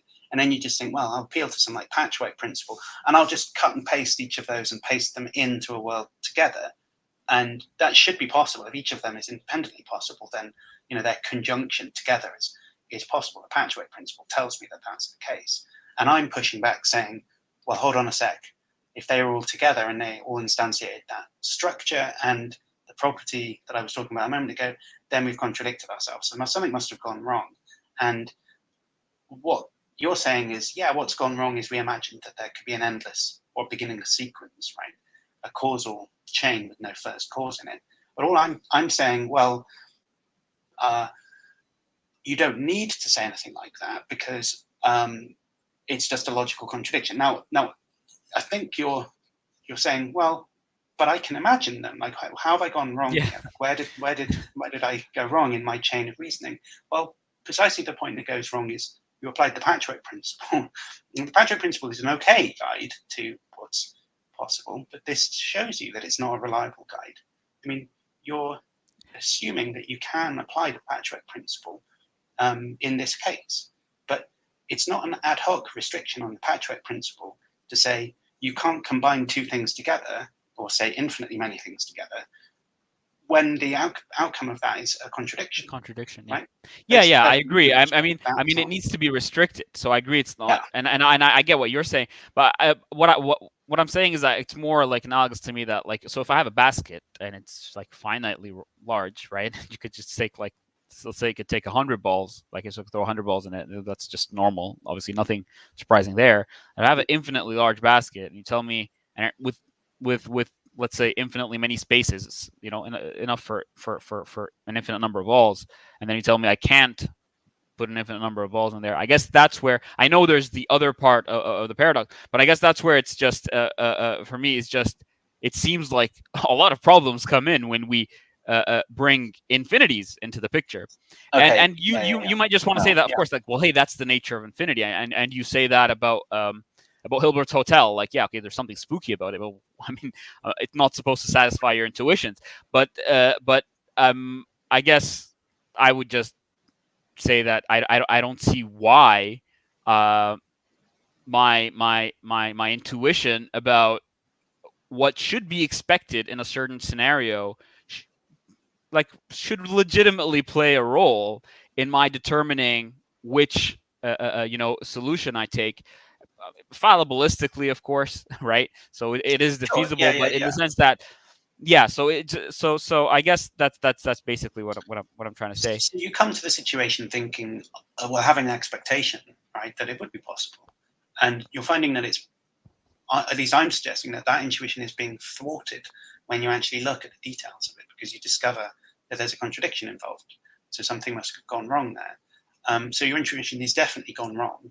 Now, it's gone wrong because causal finitism is true, or it's gone wrong because of what I was suggesting, that's just in an unsatisfiable pair, and you contradicted yourself without realizing, like you tied your shoelaces together and didn't notice, and tried to take a step forwards or something. But one way or the other, the intuition has gone wrong. So, I mean, that doesn't tell on it. It's not like your intuition is preserved on causal finitism either, because that's telling you can't actually have all of those grim reapers together, because causal finitism is true. So, your intuition was, well, I can just cut and paste them together. And that goes regardless of whether I'm right or whether the causal finitists are right. So it's just to be clear that, you can't hang on to that intuition regardless of who's right here. Okay. That's, I see what you said there. But then I guess, I mean, I don't have the intuition in the first place of, like, let's say like an infinite past. So I guess just working in terms of, like, if there was, I mean, then it should be conceivable. Then and the patchwork principle is not really about how I guess it's not necessarily about having to actually find it intuitive that there does exist an infinite framework for me to fill. It's more about that, well, if there are two situations, they're both possible, there's no explicit contradiction, then, well, they should be possible. Now, you're saying that results in a contradiction, but I'm saying that contradiction basically comes from the idea of the infinity, because I gave the basket analogy, and it seems straightforwardly just intuitive to me that well there can't be an infinite basket, so because of this problem. Yeah. Sure. So, I mean, is it helpful to talk about the bridges with Königsberg example? Yeah, maybe. Yeah. So, and I guess with that, okay, yeah, you can go ahead and explain it first. Well, so this is well-known sort of mathematical or geometrical puzzle about, like, Königsberg has 7 bridges across the one river, snakes around it. Anyway, whatever. 7 bridges of Königsberg, and the idea is, can you cross each bridge once without doubling back on yourself, and have finished crossing all of them? And it was a kind of practical puzzle for a while where people were trying to do it. And Euler, who's a genius mathematician from the 18th century, proved it in one of his earlier kind of significant results, that you can't do it, right? And it sort of leads to this idea of an Eulerian circuit and blah, blah, blah. But effectively, if there were 8 bridges there, you could. If there were 6 bridges there, you could. But there being 7 means it's a non-Eulerian circuit. And now, you can go through the details of his proof to figure that out, but it wasn't intuitive. In the first place, people were actually doing it to see if they could, succeed in this task. And you might not know, and someone like dares you or something, and you could waste a day trying to do it. But I could sort of just prove to you that you couldn't do it, and then to hell with your intuitions. Now you just have to accept that, as long as you understand the proof that it's not doable anymore. And no one needs to posit any kind of metaphysical facts about the world or anything. It's not, you have to be pretty bizarre to think that, I'm saying that maths stops you from finishing a walk or something. I'm not saying anything like that. It's just, you're not gonna be able to do this. It's a simple fact of geometry, effectively, at the end of the day.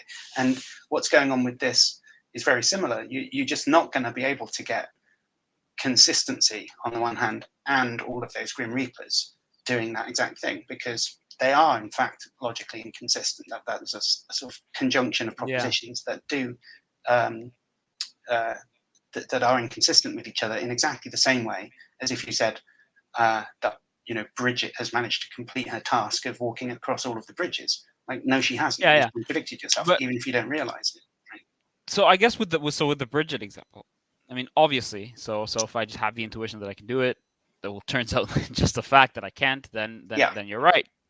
Who cares about the intuition? But how would it be analogous here? Like, in the sense that, so where are the 2 possible, situations that we would think, like according to the Patchwork principle, that they can be instantiated in a possible world? Well, I mean, I can imagine a scenario where there are 6 bridges across Königsberg's river, whatever the river's called. I really should know this. And now, Patchwork principle, cut and paste, I don't know, 100 bricks out of each bridge, right, and paste them together into a new bridge. So now there are 7 bridges. I can do that, but it doesn't mean that everything else is preserved. It just stops being true that you can cross all of those bridges without doubling back on yourself, right? Just a simple application of the Patchwork principle made something now logically impossible, and it's the same thing here. But that's given certain conditions, right? Certain, like, geometrical conditions and restraints. Right. It's not just the fact that I'm passing over bridges and I just added a bridge, like I could pass over that one too. But I guess, well, in the case, what isn't analogous here, it seems to me that, well, here I'm just saying that the Grim Reaper has a task and that there is an infinite, platform, and then I just combine the 2 with no further restrictions, in the sense that it should be possible for each Grim Reaper to do his task, and it should be possible. Yeah. And it's just not possible for all of them to do it, right? And that sounds weird, but it's not a law of any modal logic that possibly P, possibly Q, therefore possibly P and possibly Q. That's not a theorem in any system of modal logic. But, of course.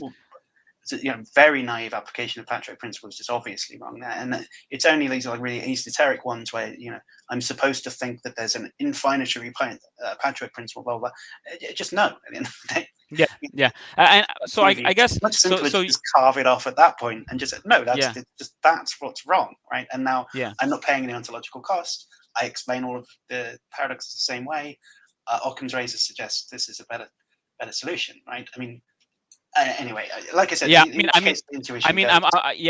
So I think the intuition is different because I think I think the well, clearly, even like for other considerations as well, I think the finitist solution is even on as far as the ontological part is concerned, is more parsimonious. So okay, and I'm perfectly willing to allow that you may have come to causal finitism for a different reason and already paid that ontological cost. And then what happens to you, in particular, having already paid that somewhere else, is that you now encounter the Benedetti paradox, and you say, "I've already killed that off by my prior belief that causal finitism is true. So there's no extra ontological cost for me. So for me, it's great, right? Then there you go. Completely agree with you. That's absolutely fine. Yeah. All I'm saying is if we just come to this, everything else being equal. There's consideration that the paradox tell in favor of one hypothesis over the other. It seems to me that it does. It slightly favors mine over causal finitism. If you've already paid that cost somewhere else, then you're well within your rights to just continue to believe in causal finitism. Yeah, I mean, I think it's your view that like so these paradoxes, the solutions, like that causal finitism is a respectable, like it should be taken seriously. Of course. So it's a respectable solution along with the unsatisfiable pair, and and I guess because it's been an hour and a half, we need to talk at least about the about the PSR at least. But on the other thing you said about this, that it doesn't necessitate that the past is finite, causal finitism. So those other like Aristotelian considerations about the the infinity of like time and space and whatever aside, wouldn't you say that it's simpler? The what simpler? Causal finitism. No. So assuming causal finitism, which I think you said you would lean to for other considerations, not the argument alone. However, that doesn't entail that there's just a single causal chain and the time doesn't go infinitely in the past. I guess so just putting the other Aristotelian considerations aside about the nature of time and space and stuff like that, wouldn't it be simpler to not posit extra chains? I mean, wouldn't it be simpler just to stop at one? I mean, one chain is simpler than many chains. Yeah, that's right. So I wouldn't be postulating that there are in fact many chains unless I had a good reason to think that. That there's a certain cost to, not contrasting many independent causal chains to one, but supposing that all causal chains have a first point, like they all start together at like a Big Bang or a first creation point by a god or something like that. That type of view also comes with kind of strangeness, like why this point in time rather than some other point in time? Why exactly this thing happening rather than some other thing at that point? So, and now we are directly, I guess, talking about PSR. So maybe it's a useful segue. Yeah. So maybe let's just jump straight in there. Give me your thoughts generally on the PSR. Jake, you've been quiet. I don't know. You need to like jump in whenever you feel like you have something to say. So, do you want to say something about this before we move to like the PSR? No. You good? Yeah. Okay, so we can jump straight to the PSR. If Alex, I've seen you, Jake, advance the contingency argument on a previous stream, I think. So is that right? Thinking you're a fan of the contingency argument. Is that right? Is that fair? Yeah, well, I like the contingency and the Kalam, both of them. So okay, so explain to me how you would put the contingency argument then.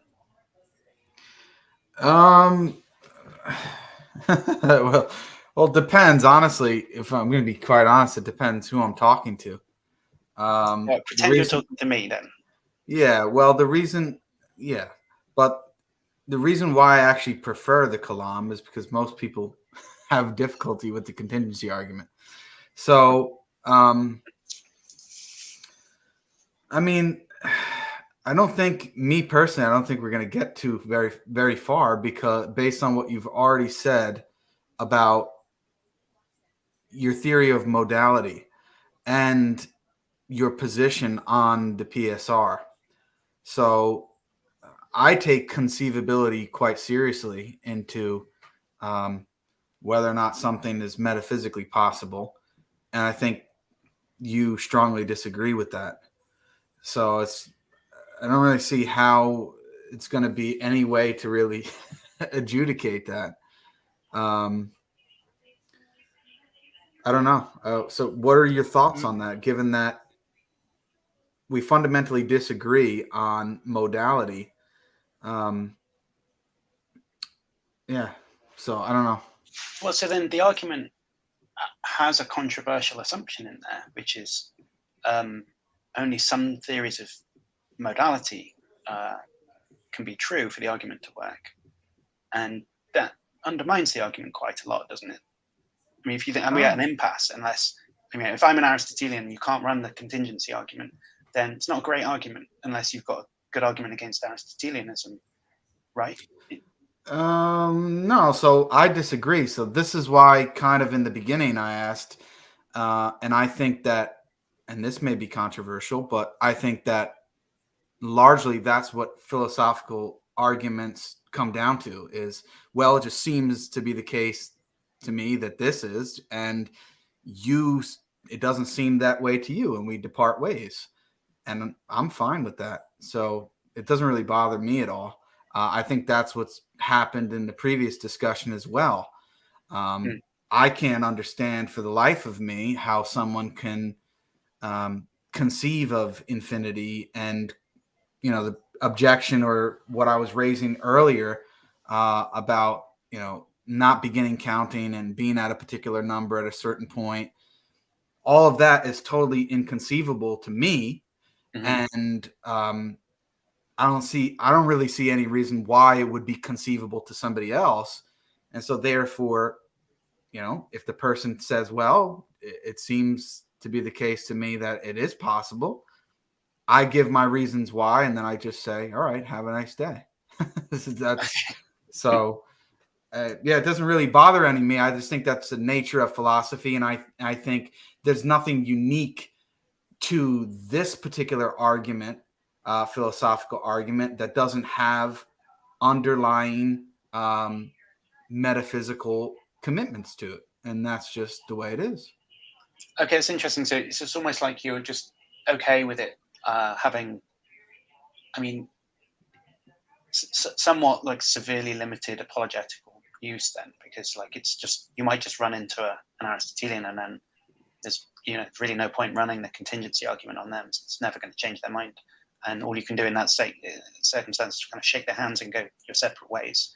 And you're just like, yeah, that's cool. That just happens sometimes with philosophy. These arguments can't get you everywhere. Is that, that's so let me play my cards. Okay. I'm not personally, I mean, in a certain sense, I'm not really interested in convincing anybody. I'll just be quite frank with you. My goal I have my own personal channel of mine. I'm sharing my ideas. I do the same thing here on Thought Adventure podcast. And I'm more concerned with working in a particular tradition and giving people within that tradition intellectual arguments and satisfaction for holding the views that they do. But as far as convincing other people, if people like what I say and they're convinced by it, great. If they don't, I don't really care. I mean, to be quite blunt about it. Yeah. So is this a difference between Islam and Christianity then, would you guys say? That it's less evangelical in that respect? No, I would say that that's me personally. I think Islam is about spreading the truth, and obviously we don't use the word evangelism, but we call it Dawah. I see myself within that sphere, but at the same time, if people are not convinced by what I say, it doesn't really bother me any. I mean, I'm just one guy sharing my thoughts.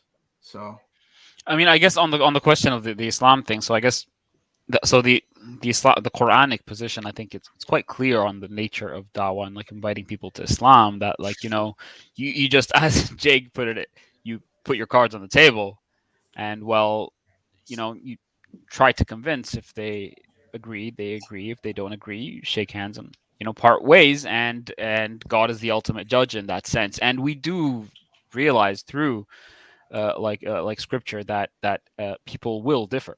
People will fundamentally differ on intuitions and methodology and stuff like that. So I guess that goes back to what I was saying earlier about disagreement. For me, a lot of people are very anxious about disagreement. That Right. hey, and I see this with a lot of theists as well, and specifically Muslims, who come and say, hey, this philosopher said that. Oh my God, my worldview is falling apart, for example, right? But it's like, well, why does what he said matter, in the sense that, like, if really that's what matters, then, well, there are other smart people who said other stuff. So, I mean, why don't you take that view or this view? So I don't take disagreement way too seriously. But I guess what can be done, and this is where I really like Alpe's like philosophy of argumentation, right? What can be done is basically you could talk about the implications of a view, right? So if you show that, okay, so you have this certain view, let me try and show you that it has this implications. If you do agree and you don't like the implications, then you have some work to do. I guess that's one way to look at it. And in that context, maybe you can tell us about, like, what you think about the PSR. So, well, yeah, I also think that sometimes the person holds contradictory views. So part of discussing with somebody is to try to, maybe you might not see it in the beginning, maybe you do, try to tease out what a internal inconsistency within their own views may be.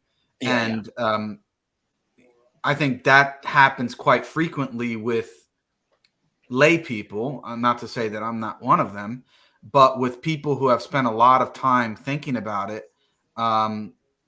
It's not a regular thing that most people who are professional philosophers, no matter what they're involved in, tend to spend a lot more time constructing their own ideas in such a way that at least their conception of reality is internally consistent. So you're not going to some extent, yeah. So anyway, that's the goal. So if they don't, okay, then you would point out, okay, here, Mr. Craig, this is where you got a problem, or with this other person. So I mean, that's a sort of minimum standard, that your views should be internally consistent. And then from there, we say, okay, you've passed that bar. Now, the way that I look at it is, what are the axioms that you're sort of starting off with or building your theory based on? And a lot of people don't know what they are. And so that gets teased out. And then we analyze them with examples and thought experiments to see whether or not those are actually the best axioms to start off with, or to, in terms of, it could be developing later on. And we compare them and we say, no, I actually think this one is better than this one. And the other person may disagree. And at times, I think there can be reasonable disagreement on those principles. Yeah, okay. And at other times, I say, well, it just seems obviously the case to me that my principle is correct and the other person's wrong. And I'm thinking in my head, well, nothing really more I can say other than it doesn't make any sense to me. Whatever the principle is. I'm very sympathetic to that, and I think I'm probably sympathetic to, we probably agree that certain Christian doctrines don't seem to make any sense. I mean, I could argue, all day with someone about the Trinity or the Incarnation or whatever. I'm just never going to really understand, what they're talking about there. Right. And I think, I don't know. I certainly don't think I'm going to be able to convince them or even show that I'm right, rather than them. I just don't know what they mean. It doesn't make any sense to me. There's not much more I can say about that. But okay, so to focus on the PSR and the contingency argument, I suppose, look, one thing to say about this is, so the argument is something like, look, every contingent, something like this anyway, every contingently true proposition requires an explanation for why it's true rather than false, and because it could have been false rather than true, right? So that invites a kind of analysis which is familiar, where you'd say something like, well, so P is contingently true. What explains P? Well, some other contingently true proposition explains P. It's because Q is true. Well, what explains why Q is true? Blah, blah, blah. And you have this kind of regress, very similar to what we were talking about already in different contexts. And you might think, well, look, it can't go on forever, because otherwise, ultimately nothing would be explained. And it can't go in a circle at some point, P explains Q and Q explains P, because then it seems like, there's something intolerable about circular explanation. Again, nothing really seems to be explained if that's what's going on. So the only, geometrically speaking, the only other possible structure we can think of is one where it terminates at a certain point. But then you think, well, it either terminates at a point where the thing that's the first explainer is contingent, but it is not explained by anything. Or it's, the last contingent thing is explained by something that's not contingent, something that's necessary. And you might say, well, look, you can't have just a first point which is contingent and not explained by anything, because then that just means there's no explanation, and violates this idea that every contingent thing has an explanation for it. So, by process of elimination or something, we seem to have come to the conclusion that it must have been explained by something necessary. And that's basically the contingency argument. And then you start padding it out by saying, oh, well, an unnecessary being, that's God, blah, blah, blah. And there's a number of things that strike me as not very good about that argument. So, here's one sort of quite influential thing that people say about this, which is that, what explanation means in this context. Again, it's called the principle of sufficient reason. So what we're talking about is a prior cause that is a sufficient condition of the contingent fact being true. So a sufficient condition is like saying you've got everything you need for the condition to obtain. So it just would obtain. And that basically just means you've got a condition that entails that P is true. Say something that's a sufficient reason for P is something that entails that P is true. But now the problem is, if that's the notion of explanation that we're talking about, then you can't ground everything in a necessary cause, because if that thing is necessary, like a necessarily true proposition, then it's a simple logical fact that any logical consequence of a necessary truth is itself a necessary truth and not a contingent truth. So what happens is it's called modal collapse. You actually find that you just don't have any contingent truths at all. Everything's necessary. Nothing could have been in any way different. And that just seems, as intolerable as the idea that there's some contingent thing that doesn't have an explanation, right? Like that this kind of dust mote that's floating past my head right now is necessarily there, and it's impossible for it to be in even a millimeter to the left or something. That just seems, as crazy as the idea that there's some contingent truth that doesn't have an explanation. So, I mean, it just feels like there aren't any good options. I'm struggling to see why that's a good option. Right? So the whole modal collapse argument. So you don't find partial explanation. You don't like that idea, do you? Well, I mean, look, say we've got a partial explanation, right? So what's going on there is we've got the explainer doesn't entail the thing that it explains. It just has some other relationship to it. There's loads of relationships it could have other than entailment. Like, for instance, you might say, well, it raises the probability. Or you might say it makes it more probable than not, or it makes it more probable than the other possible alternatives or something, right? There's different things that are wrong with those, but I mean, lost you for a second. I'm not sure if it was me. Yeah, carry on. I got you. You're back. Okay, yeah. So I was just sort of saying that once we give up on the explainer entailing the thing it explains, then there's a whole menu of things we could pick instead as the relation. But let's not go through all of them one by one. Just standing back from it, what's going on there? If it's not a full explanation, is something about it's going to be unexplained, right? If any step away from a full explanation means you're not explaining it fully, right? Obviously. So if what you do is say raise the probability or something, or make it more probable than not, you're still not actually completely explaining why. So, for instance, if I flip a coin and it lands heads, I mean, me flipping the coin obviously significantly increases the chance that it's going to land heads. Like if I never flip it, it's not going to land heads. But it doesn't completely explain why it lands heads. I mean, it could have landed tails, right? And if it, Yeah. you know, it could have done so. Yeah, but so what could we understand partial in the sense of sufficient but non-necessitating? And I think Kuhn's does this, where he says an explanation can be sufficient and non-necessitating. And yeah, like scientific explanations are almost always not the type of explanation that I was talking about beforehand, right? So let's say you smoke and then you get cancer. I mean, but it's not that smoking entails that you get cancer, because someone else could smoke their whole life and not get cancer. Mm. And it's, it has some kind of probabilistic relationship to you getting cancer, but it's not very clear, like exactly what it is. I mean, it raises the probability or something. But, if I say, why did this guy get cancer? And you say, because he was a smoker. Yeah, sure, I've got an explanation there. That's true. I'm not going to deny that that's an explanation. That is an explanation. It's just, is there still stuff unexplained about why he got cancer? Yeah, absolutely. Like, why did he get cancer and not the other guy who smoked just as much as him? Right? There's still something contingently true that feels like it's not been explained there.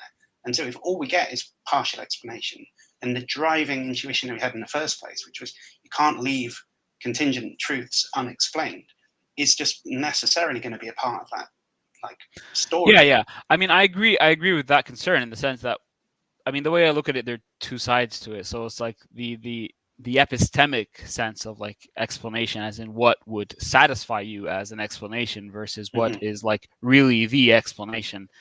Yeah. And I think so in the case of like the smoking and the cancer, well, it's a satisfying explanation, but really there are other things that happen. Yeah.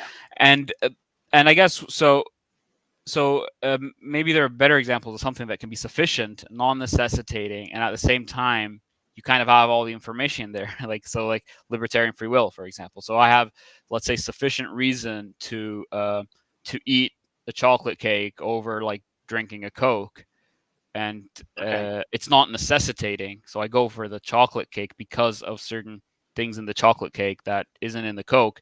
But then there are other sufficient reasons that would allow me to go for the Coke, where like maybe there's something in the Coke, it's refreshing or something, that I'd want over the chocolate cake.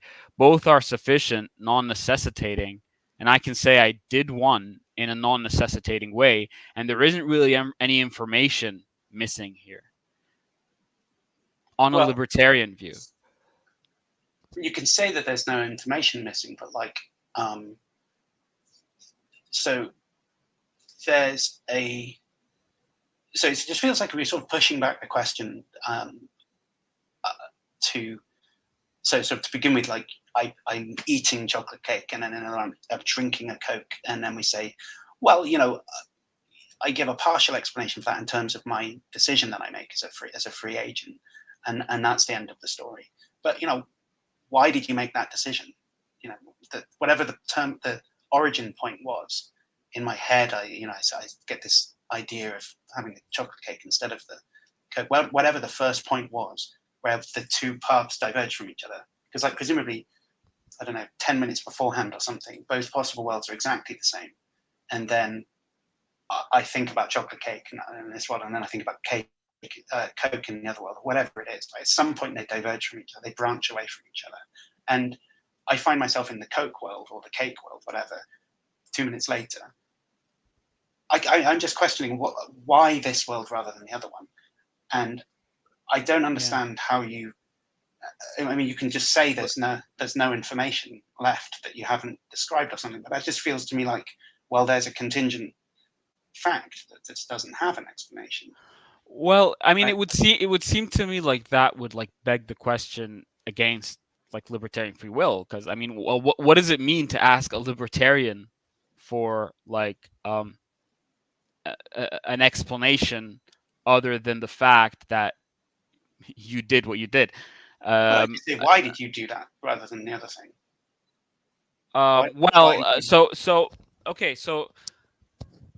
So I mean, the way Kuhn's would put it is that so I have reasons for the chocolate cake over the Coke. Yeah. Right. And in the case that I did drink the Coke, I would have reasons, and I still do have reasons for the Coke over the chocolate cake. So there are reasons. They're just non-necessitating, I guess. Well, let's suppose those reasons are I like chocolate. That's my reason for picking the chocolate cake, and I'm thirsty, so that's my reason for picking the Coke. Right. Mhm. Now, both of those reasons are present before I make my decision. So if I say, why did you pick the chocolate cake? And you say, because I like chocolate cake. And then in the other parallel world, I'm saying, why did you pick Coke? And you say, because I'm thirsty, right? I just still feels like, well, you haven't really explained anything, because like the thirst and the desire for chocolate are present in both situations. And Yeah. how then does it play any explanatory role in, because the two things are the same, then there's a discrepancy. And how can you appeal to some feature that's that overlaps both of those worlds in explaining the discrepancy between the two worlds? Like, it's present in both. Yeah. So, how come the thirst wasn't the thing that overrode your decision? Like, why was thirst motivating in the Coke world rather than the desire for, I suppose that's the way to put it. Why was one of those motivating rather than the other? And then, okay, so now what's the explanation for that? Does that have an explanation, or is that the terminus point where explanation stops? Yeah. So I mean, I guess that's really the whole thing about like libertarian free will, right? And whether it requires like contrastive explanation, right? So I mean, so if I say, I think a better way to put it would be like, well, so if I say I chose to eat the chocolate cake because I chose to eat the chocolate cake, then it would seem here that, well, the reasons are not doing any explanatory work, but I'm not sure about that. I mean, it doesn't seem like they're doing like a causal work in like a deterministic sense, but it does seem like it still has to be part of the explanation. I mean, so you said I chose to eat chocolate cake because I chose to eat the chocolate cake. I mean, so Abdurrahman, did you see the super chat? I think it's relevant. Okay, let me from bring it up. Hatem. If you think it's relevant, it's about cookies. So okay, let's go through it. So, Malpass, you are unsatisfied with partial explanations. Isn't someone always eating cookies? Then at the present moment, 1 or 5 or 100 cookies left, partially explained by the infinite past, not fully explained. Yeah, that's a good objection, and yeah. And he paid $20 for that, so fair play. You should definitely read it out. Should buy some cookies with it. Hatem is a good friend of ours, so yeah. Am I unsatisfied with partial explanations? So the first question in that, and the answer is no. I mean, like most explanations are partial explanations. Like I said, the cancer and the smoking, nothing wrong with that as an explanation, perfectly reasonable. The game here is we started off with this idea in the first place that everything contingent must be explained away, and that's how you get to God existing. Now, and let's just remember that, like, one of the horns of explanation that we've brushed past, saying it was unacceptable at the beginning, was, well, maybe there's just a brute contingency. And the reason that was dismissed at the time is because you can't just have something that's unexplained, that's contingent. And now what I'm doing here is I'm saying, when you have a partial explanation, when we row back a bit from, sufficient reason, like full entailing explanation, what's going on is that now we're at a situation that's very similar to what we just dismissed a moment ago, because something is not explained.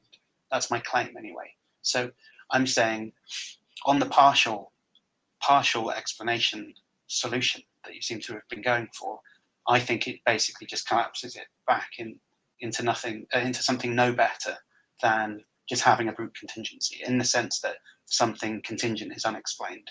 And if that's not okay for the brute contingency option, then it shouldn't be okay in the partial explanation route here too. So I'm trying to, what's going on is that you need to explain to me how we're not at complete symmetry here. There's something better about your idea than the previous one. So just to clear it up, it's not like I don't like partial explanations.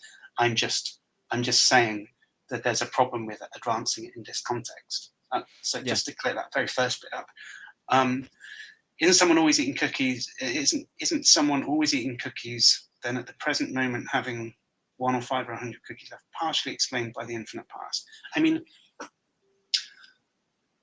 I guess I do think that if you say, look, why, so this guy, let's just forget the cookies for the time being, just think about the guy who's counting down and he finishes today. And then and you might say, well, what explains him finishing today? And this might be puzzling because you might think, well, nothing explains him finishing today. He could have finished any time in the past. After all, he's already gone through an infinite sequence. Every previous day, he's gone through an infinite sequence. So it sort of seems like he could have finished any previous day. So why now rather than some other time? So some worry like that.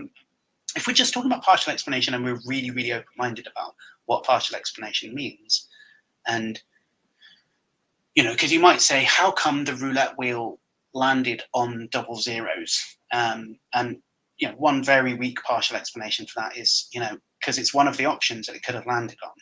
It's not to say that that raises the probability beyond 50-50 or anything. It's just in casinos that happens sometimes, right?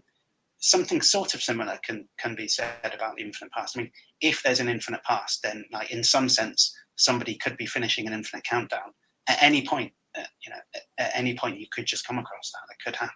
Obviously, if the past is finite, you'll never come across that. But if it's infinite, then like in a very broad sense, you could come across that at any point. So it's a bit like just being in a casino, some random roulette wheel or poker hand being dealt. And that happens in casinos, and in some way, in an infinite past, very broadly speaking, somebody could finish an infinite countdown at any moment. So I do think that if we're really open-minded about what counts as a partial explanation, the infinite past is some kind of very weak partial explanation of why somebody's finishing a countdown now. So it's another way where but I guess the issue here is that we need to separate between two things. So so Hatem is raising a different point here. I mean, when I was talking about partial explanation, it really was about the modal collapse objection. Okay. So not specifically about contingent things requiring explanations. So I agree that on these two views, there's going to be a stopping point, right? And either you're going to have modal collapse, or either you're going to have some kind of contingency that, well, then we need to address that, right? Because the whole point is, well, contingent things need explanations. But I guess it was on the modal collapse part that, well, if it's non-necessitating, right? So if I can say that libertarian free will is that kind of thing, and if there is anything that is like that, it seems that libertarian free will is a very good candidate for that. I mean, from our own experience, I guess. I don't know your views about free will, but I mean, I just think it seems like it is plausibly a good candidate for that. If that is the case, and we say that that it is explained in that way, that's how libertarian free will is explained. So assuming libertarian free will is true, my causal history that you know brings me to a certain point doesn't necessitate the choice I'm going to make. I guess that's the gist of the idea. And if it's non-necessitating, then the fact that I choose A over B, it's not that it doesn't have an explanation. It's that I am an agent who can freely choose A or B. Well, it doesn't have a necessitating explanation. Yeah. Right? There just isn't one, a necessitating explanation of any type. It's not explained in that sense at all. I mean, there's a, so you can say there's a non-contrastive explanation. I'm just not sure what information is missing. So on the libertarian view, I mean, the fact that you say I chose A because I chose A. I mean, obviously we don't speak in that language, but just considering that point, I chose A because I chose A seems to be like a perfectly legitimate explanation for a libertarian agent. I mean, I don't see how else we can explain libertarian choices. I chose A because I chose A. At least has the virtue of entailing that I chose A, right? But only because it's trivial. I mean, and that's the problem with explanation is generally you don't explain anything by just saying, you know, why is JFK dead? Because he's dead, right? I haven't explained anything by saying that. So explanation can't be reflexive like that. You can't have one and the same thing being both the explainer and the explained.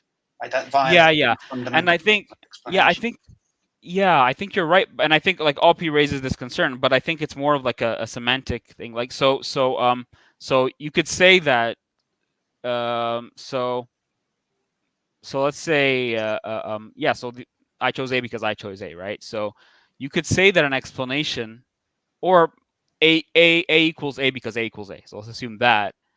Well, is that an explanation? Well, some people might want to say it is self-explanatory, and then, well, the objection you just gave, I think Yeah, it obviously applies in the sense that, well, what are you really explaining? You're not explaining anything. yeah, But others maybe might say that it just doesn't require an explanation. And I guess uh-huh. what we would mean in that case is that, well, once you understand what's being said, you really don't need an explanation for it. Well, so I don't need you to explain A equals A for me. It just seems like that's the case. Oh, I don't need to. I don't need an explanation for A equals A because that's necessary, right? A equals A just seems like a tautology of logic, so it's necessary. But I choose cake over Coke isn't necessary; it's contingent. So Yeah. if it doesn't have an explanation other than kind of trivial circular ones, or if it just grounds out in me saying, well, if I choose cake, it's because of the taste. If I choose Coke, it's because I'm thirsty. Then that doesn't seem. I mean, it still leaves it hanging. Why the thirst motivated you picking Coke?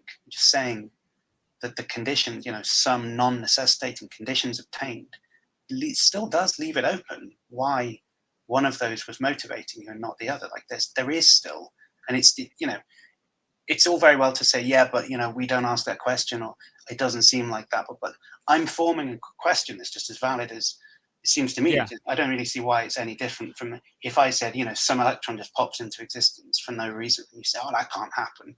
I mean, I could just say, yeah, well, we think it does, or something. At some Yeah. point, if we're playing the same game by the same rules, you can't just appeal to some special type of contingent event that doesn't have a causation, doesn't have an explanation, but that's okay because Yeah. it's special or something. Like libertarian choices are still contingent, and if they don't have explanations, then there's just as bad as some other thing, like an electron popping into the Yeah. universe. But I guess we can make a difference between something that simply doesn't have an explanation and another that doesn't need an explanation. And I get there's a difference between A equals A, that's necessary, and a Yeah, contingent choice. But okay, so maybe there's a bit of nuance to it here. So if I say I chose Coke over Pepsi, or I chose chocolate cake over the Coke, then well, there's a lot of contingency going on there. Well, because who's the I, right? I mean, so well, I'm a contingent being. So I mean, what explains me being here and making these choices? I guess that's one question. Well, then the other question is the choice itself. The real question, I think, is like, on a libertarian view, is that part of the explanation. So I guess I get the proposition as a whole is contingent, right? mm-hmm. And I mean, even in the case of God, it would be a contingent proposition. But then that part of the explanation, wouldn't there be a significant difference between saying that something does not require an explanation because it's just I don't want to say self-explanatory, but it just doesn't need an explanation because of the nature of what the thing is, which is a libertarian choice, and we understand that, we can relate to it, versus an electron popped into existence and there's no explanation. I mean, I get that in modal terms, there's no real difference, but I guess when you bring the metaphysical considerations into the picture, it seems like there's a serious difference. Well,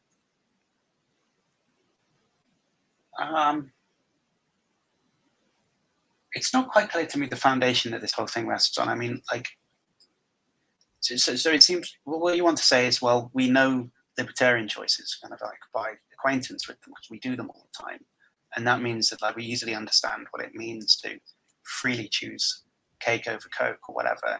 So we don't need to worry about that anymore. But that doesn't seem right to me either. I mean, okay, I'm kind of acquainted with that. That's true, but at the same time, it's quite puzzling when. So, for instance, and I mean, maybe this is what you think, but I mean, unless you think that your acts of will somehow can override the laws of nature, right? That you can literally like intervene in what would otherwise have happened because of the physical necessities or something, then you're stuck with either determinism or indeterminism. And if determinism, obviously there's, you are just making choices fully explained by prior choice and prior conditions, and there really is no libertarian freedom at all. And it seems like your only option then is indeterminism. But that's really like no better, because that really just does mean things are happening randomly, and your free choices are just as part of that. You just pick Coke over cake because some proton decayed or whatever, and that's made you go down this path instead of the other one. So, can you explain that a bit? What's say your what's random? What's random about it? I get that it's indeterministic in that sense, but I think you're saying a bit more than that. You're saying it's indeterministic in the sense that it's not doesn't rely on antecedent causes. But you're also saying that it's random in the sense that I'm not in control of it. Is that what? Well, I'm saying that it complicates that. You were saying, well, we all understand this because we're making choices all the time. But actually, you can make this seem very problematic, right? This is what I'm trying to do, is question whether it really is that simple and easy to appeal to. Suppose the origin of your free choice to pick cake over Coke is that some superposition in your brain collapsed to an eigenvalue of whatever as opposed to some other eigenvalue, right? Suppose that's what that's the branching point that originates your choice going one way and then not the other. Well, the difficulty there is that there isn't any other story to tell you about why it collapsed in one direction rather than the other. It's effectively a brute contingency, and now we violated the PSR. So we're in no better situation than we were a moment ago when I said, well, maybe something just popped into existence out of nothing for no reason or something, or just some brute contingency at the base of everything. So but I think when you bring the lights, right? Yeah, so I think when you bring like the maybe you're just using it like as an analogy, the whole quantum stuff, but then but when you bring that into the picture, it adds like I guess layers into the analysis that I don't think is required. So I guess what I don't see, I don't see a reason for why a primitive faculty of libertarian choice necessarily has to be associated with random fluctuating particles. Okay, so let's posit one that overcomes that. So it's neither restricted by causal determinism nor causal indeterminism, right? It's somehow different to those. But then now what's going on is, give me some kind of, let's just try in a very broad sense, draw out what the picture you're describing looks like. So on the one hand, we've got like the laws of physics, which explain, chemical reactions and the collisions between objects and blah, blah, blah, all this stuff. And then we think, something about chemistry relating to those physical, as biology relating to those, blah, blah, blah.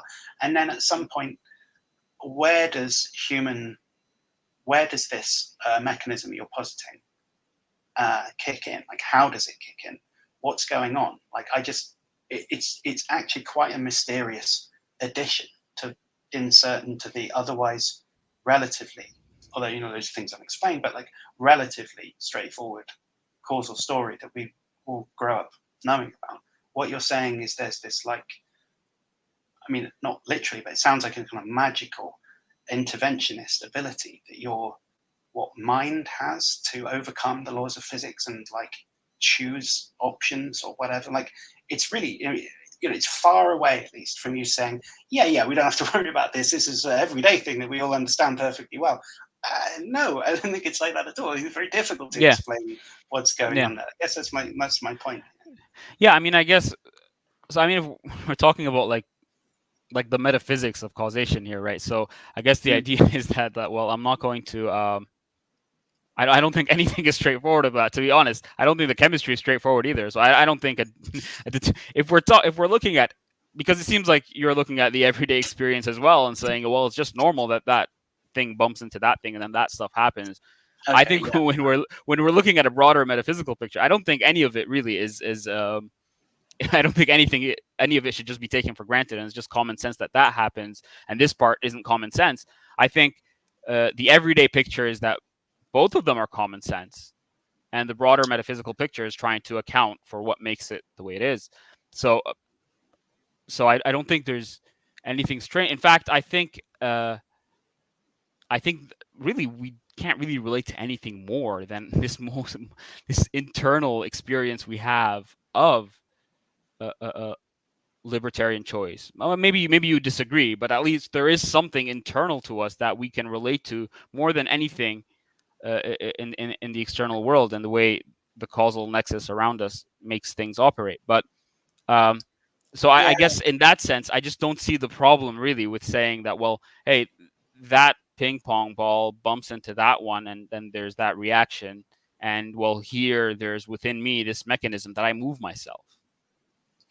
Yeah, okay, so I suppose that, like, I mean, I think you understand at least the general picture I was painting, which is that, like, there's a causal story. It's not quite clear how to fit this self-moving will into that causal story. It doesn't seem to fit in on determinism. It doesn't seem to fit in on indeterminism, but they seem to be the only two options. They're mutually exclusive, so, like, it doesn't seem to fit in. So there's kind of at least a question mark about how that fits in together. And then I suppose, well, what's the other camp saying? It's kind of determinists and compatibilists. What are they saying? Because you're basically advocating an incompatibilist view here, which is like hard free will kind of position. But on the other side, what they're saying is human choices is just an event in the causal sequence, just like anything else is, right? So they bite the bullet and say, yes, internal seeming of free choice being different from the other sequences of events is in some ways illusory. So it's not actually veridical to what's going on. Biting that bullet allows, it has as its consequence a clash with how it seems to us, right? Our kind of intuitive internal picture. That's true. So it's going to count against the theory to some extent that it does that. But the explanatory payout to that is that now you have a unified causal story, at least in principle, about what's going on in the world when you're making choices. So on the one hand, you've got a theory, and that would be the determinist positing this, right? Determinists, kind of compatibilists. So both those two are basically the same when it comes to this. Yeah, because I guess my concern, just very quickly, so you can continue, but just taking this into consideration, my concern is like, why is my why is libertarian free will not indeterministic? I think you're just thinking of a very specific picture of indeterminism. Yeah, it's not determinism on the one hand and libertarian freedom on the other.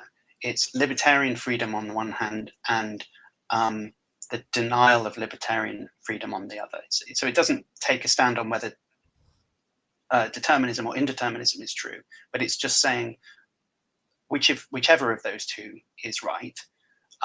There's not a second type of cause, which is called free choices by agents or something. Free choices by agents is actually just a cause in the causal order, just like any other, just like a rock falling down a mountain or a superposition decaying. Like that's all that there is. It's just causes like that. And we obviously think about them differently because we're apt to do that. But we're just wrong if we think that it's metaphysically different from those. But when you're talking about indeterminism, are you talking about like? Obviously, you're not talking about like the epistemic sense where we think there's like real indeterminism. But yeah, I'm talking about real like in stochastic like laws of physics. Yeah, but I mean, what does that look like in the sense that like so it's probabilistic? Yeah. Right. And I don't know. I guess I have questions about objective probability that. But like maybe like okay, so yeah. You wanted to say something? Well, I mean, there are versions of quantum mechanics, like the Copenhagen version, where like the collapse of the superposition is just probabilistic, right? It's just genuine, like probabilistic physics at that point, as opposed to say something like the Everett interpretation, where like it's just the deterministic evolution of the wave function or something. So, I mean, I don't know if that's helpful in any way, but like I get it. I guess this is just my point of view is. Really, what we do have access to causally, if we're trying to be as simple as possible, is an the macro scale, which is seemingly deterministic, and the agencies that we see in the world, the agents that we see that don't seem to be, just as a seeming, don't seem to be strictly following that macro level determinism. Now, when we look at the quantum scale, I mean, I don't want to. That's the problem I said earlier with bringing the quantum mechanics into it, because it just adds this layer into the analysis that about something that we know like very, very little about. Like I think like we're still like scratching the surface, but just as a concept, I think I can see here like that the obvious part, like it's not like one of them is obvious, the other is not. No, it's obvious that there's this macro level determinism, and it's obvious that there are agents in the world that seem to be in some kind of violation of it. None of these seem like they both seem weird on a grander scale, but like in the common sense, when you bring it back to common sense, I think that both just are obvious. And I guess like I guess so when we talk about simplicity, right? So so think of an idealist, right? So I mean, and I mean, are they positing the simpler explanation? So like maybe in terms of like all aspects, so there's only like mental causation, only the mental world exists. Well, is that simpler? I mean, I guess it explains everything that we can explain. There might be controversy there, but generally speaking, they can explain everything. So is that simpler? And would I take that view? I don't know. And in a sense, because I've read a few papers by, I forgot his name. Anyway, I read a few papers by a philosopher who like in the past century or two, who in response to Hume, Reid. Yeah, he's Reid. Okay. So in response to Hume, he makes a very compelling case, at least compelling, like in the sense that, well, he's not talking a bunch of nonsense. He's against Hume that, well, it seems like, if anything, you can't deny agent causation. You can deny whatever you want out there, but you can't deny agent causation. And maybe that takes us to a question about, how Koons and Proust wrote a paper about the PSR and global skepticism, right? Yeah. And okay. Yeah, and I'm wondering what you think of that approach, that epistemic approach to the PSR, that a rejection of a certain type of PSR can lead to a kind of skepticism about what I was just saying about, external world, like your empirical knowledge. Well, you'll have to forgive me for not remembering the fine details of that paper, actually. But so the general idea is they propose that, so their PSR is about natural facts, not contingent facts, that, all natural facts have an explanation and there's at least one supernatural fact. That's the gist of it. And the general point is that, well, if you don't have any a priori method to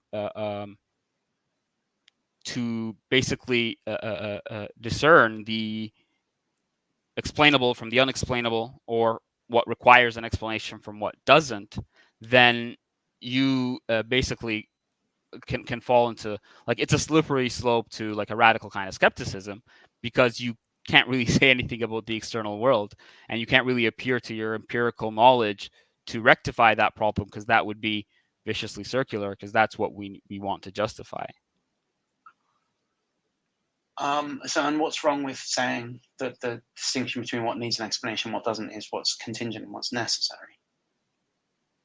I mean, I guess because I guess what we're concerned with here is maybe how you identify that, in the sense that because when you talk about concrete origins, right, when you talk about causal explanations and talk about concrete necessity, it's very different than this analytic necessity. So I guess it's about what is the candidate for that.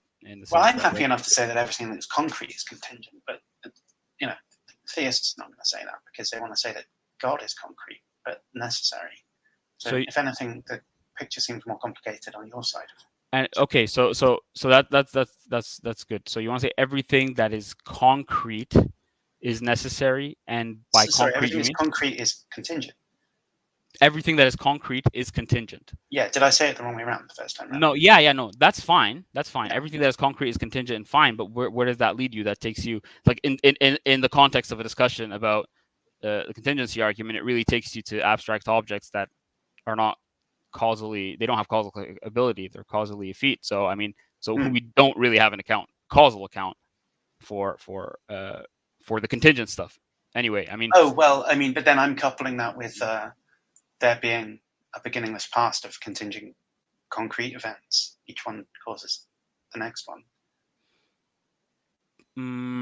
Right. So I mean, I guess that's I have to pick a view here. That's probably. But then there would be. But there would be no explanation for that, in the sense that, well, so I guess the concern is, so if we're saying the contingent stuff need an explanation, so if we're agreeing with that, well, then that series would be contingent. So in the sense that, well, so you're not appealing to something necessary, but then in this case, in the proposal you put forward, the necessary thing is a abstract thing, so that's not going to do any work. No, abstract things don't explain concrete things. So what I'm going to say here is that so picture there being an infinite past of contingent events, each one causing the subsequent one, then no contingent fact is unexplained, because as I just said, each one is explained by the previous one. Then it seems to me all you're left with is saying, well, what about the whole sequence, right? What explains that? And I'm just going to say that the explanation of the whole thing is just the conjunction of the explanations of each of the individual things. So, but I mean, that's Hume's objection, right? And and I don't think anyone ever really gave a good rebuttal. I mean, so I think like Proust talks about that. He talks about, like, what's the word? Agglomerative explanation, something like that. When like, well, that assumes that well, if I explain X and I explain Y, then I've explained the existence of X and Y. But it seems like if we're taking the contingency argument seriously, there is still going to be a contingent fact. So you could have causally explained, all that stuff, but there's still going to be a contingent fact that's not explained. So I guess that's the whole series. So I don't know if I agree, though, because, like, take two random contingent facts, right? Like that I had coffee this morning, and that, like, Julius Caesar had one slipper on when he was killed or something, right? Like, I don't know if that's true, but let's just suppose that it's true. Now, each of those facts has an explanation, presumably. And now consider the set that contains both of those facts in it.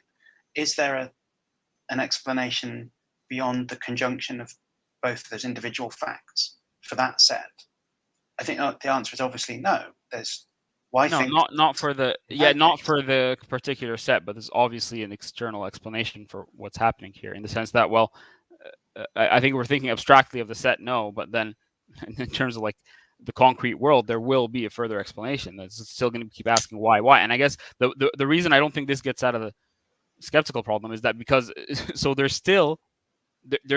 still possible to have a contingent reality that has no explanation. And what I mean has no explanation here is the fact that there exists a contingent series. I don't know if you want to say that makes it necessary, because what you said is necessary is the abstract object. So that means that this contingent reality can exist, and it doesn't call for an external explanation. And the concern, as Kuhn puts it, is that, well, I mean, it really could be the case that your first-person experience, first-person experience in a particular frame of time, can be that. I mean, it could be the results of an infinite series, or it could be, that explanation. And as silly as that sounds, it seems like the only way you can rule that out is really your experience. But the problem is that begs the question, because what we're trying to validate is your knowledge, your empirical knowledge. So I guess you can't appeal to it. And I don't know. So it just seems to me that it doesn't get out of the problem. It seems much more, for me, it just seems much more obvious especially considering this is already a very intuitive principle that people throughout history have had in one way or another, and people who generally hold to, that, natural things, and if we're going to divide that however you want, like as limited, finite things, have explanations, and that's just a broad metaphysical principle, and you can come to a conclusion through that. Well, hold on a minute. So I thought the starting point was that each contingently true proposition has to have an explanation for why it's true rather than false.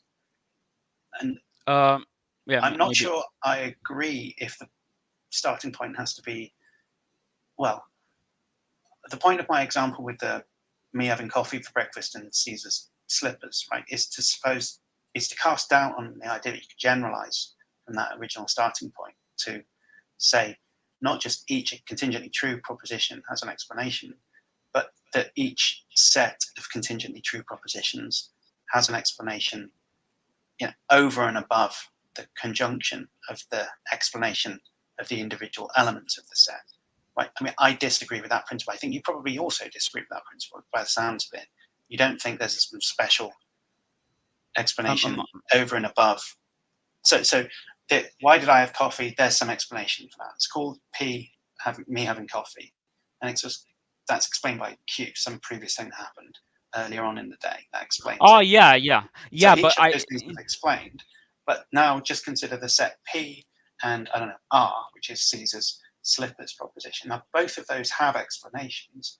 Right, so something explained why his slipper fell off a few minutes before he was stabbed to death. Something explains why I made coffee instead of, say, tea or something. Right, so both of those are explained, but it's not like that set has. If you want to explain the elements of the set, you just have to say, well, first there's the explanation of why Alex picked coffee, and second there's the explanation of why Caesar's slipper fell off or something. Right? Yeah, it's just the conjunction of those two explains the set. So what is your picture then? You're saying there's an infinite amount of contingent things that explain each other? Is that what you're trying to say? I mean, let me, Jake. So I'm gonna mute. So I'm gonna mute. Let me just say this about that point, because I mentioned it earlier, and then Jake, you can take over. So I guess on that point, I mentioned it earlier. So earlier I was saying that, well, the fact that, Abdul drank a Coke, that the self-explaining part on the libertarian view is the fact that I chose to drink Coke. But however, if you look at the proposition as a whole, well, who the hell is Abdul? I mean that's the point. So unless you say, so if you say, for example, the necessary being freely chose to create the world, and we want those two to be equivalent, well, freely choosing to create the world, that doesn't need an explanation, and the necessary being is necessary, doesn't need an explanation, so that doesn't require an external explanation. So I guess that's the difference between these two. But then, I mean, I don't think any of that deals with the skeptical problem, because again, whatever you say about this possible scenario being completely explained by its constituent parts, that you don't know what's out there. You don't know the parts, in the sense that you don't have any a priori means to actually rule out the possibility that your experience is that contingent thing that formed the conglomeration of contingency. And maybe that's necessary. Maybe that doesn't need an explanation. But we're not talking about epistemic explanation. I mean, obviously, everybody is lacking some aspect of explanation for stuff.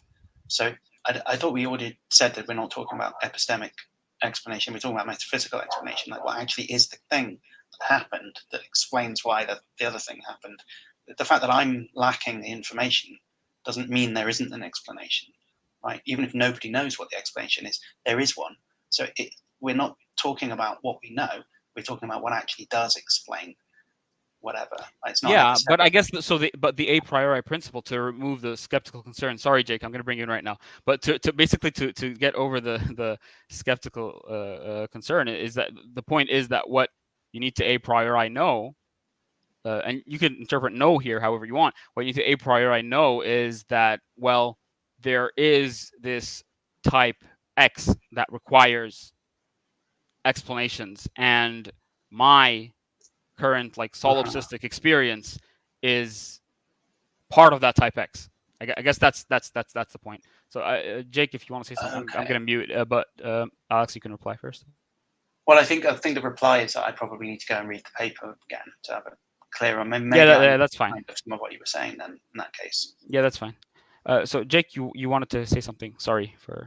Yeah, I'm just trying to understand the overall picture. It seems like we have an infinite amount of things in Alex's framework, all of which are contingent, and it's this kind of chain of one explaining the other. Mm-hmm. But I'm wondering if you it seems like you're not accepting the strong PSR. I don't know if you would endorse the weak PSR, or what sort of principle are you working with, or you just don't have any principle at all? Well, I mean, let's just be so quite clear about it. I'm not really like saying I think this is true, but I guess I'm saying I don't see how you ruled this option out, right? Like to prevent the argument going through, you just need to have one of the various sort of horns that were presented at the beginning still on the table, and you haven't managed to argue by elimination to the necessity of like the necessary cause version instead. So I'm not saying like I believe this is my view. I'm just saying what's wrong with this view. So it's a strong PSR view. Every contingent event strongly explains the next one. And there's just infinitely many of them, and there's no stopping point. And then the classic objection to this is something like, yeah, but what explains the whole sequence? Or why this whole sequence rather than some other whole sequence? And I guess my reply was saying, well, the explanation of the whole sequence is just the conjunction of each of the elements themselves. So what explains P, it's Q. What explains Q, it's R, blah, blah, blah. So like the explanation of the whole sequence just basically is the individual explanations for each element in the sequence. Now, if that's right, then there's nothing that's not explained.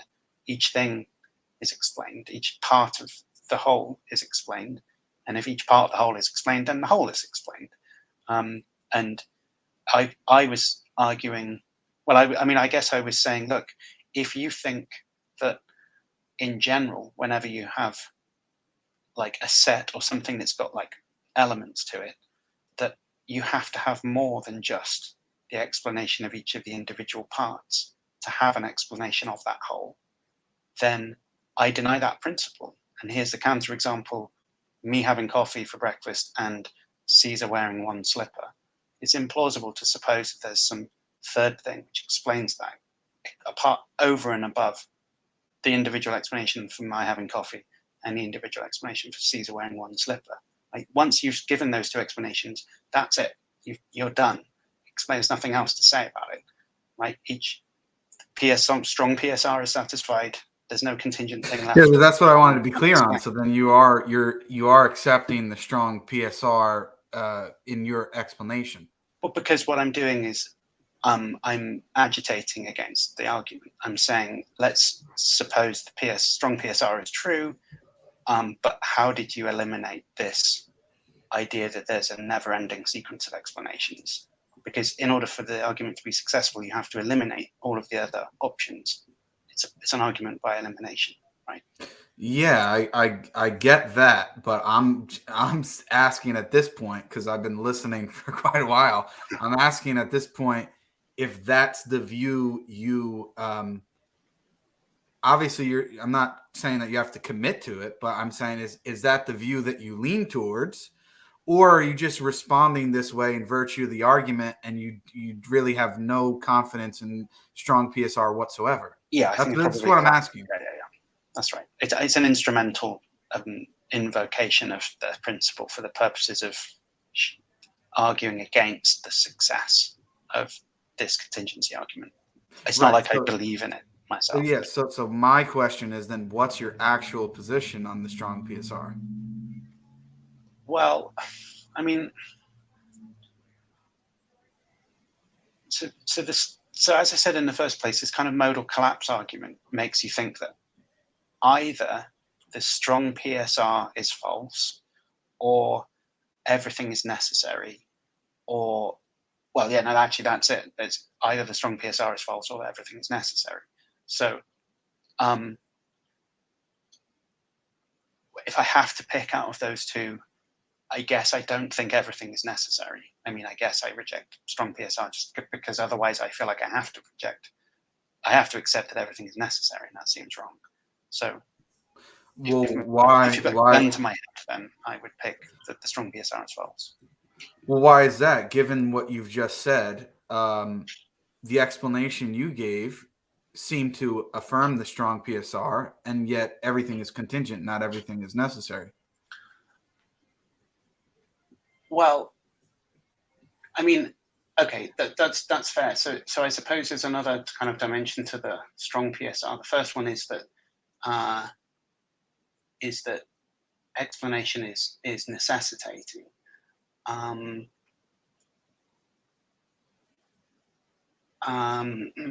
Okay, what's the right way to put this then? So then,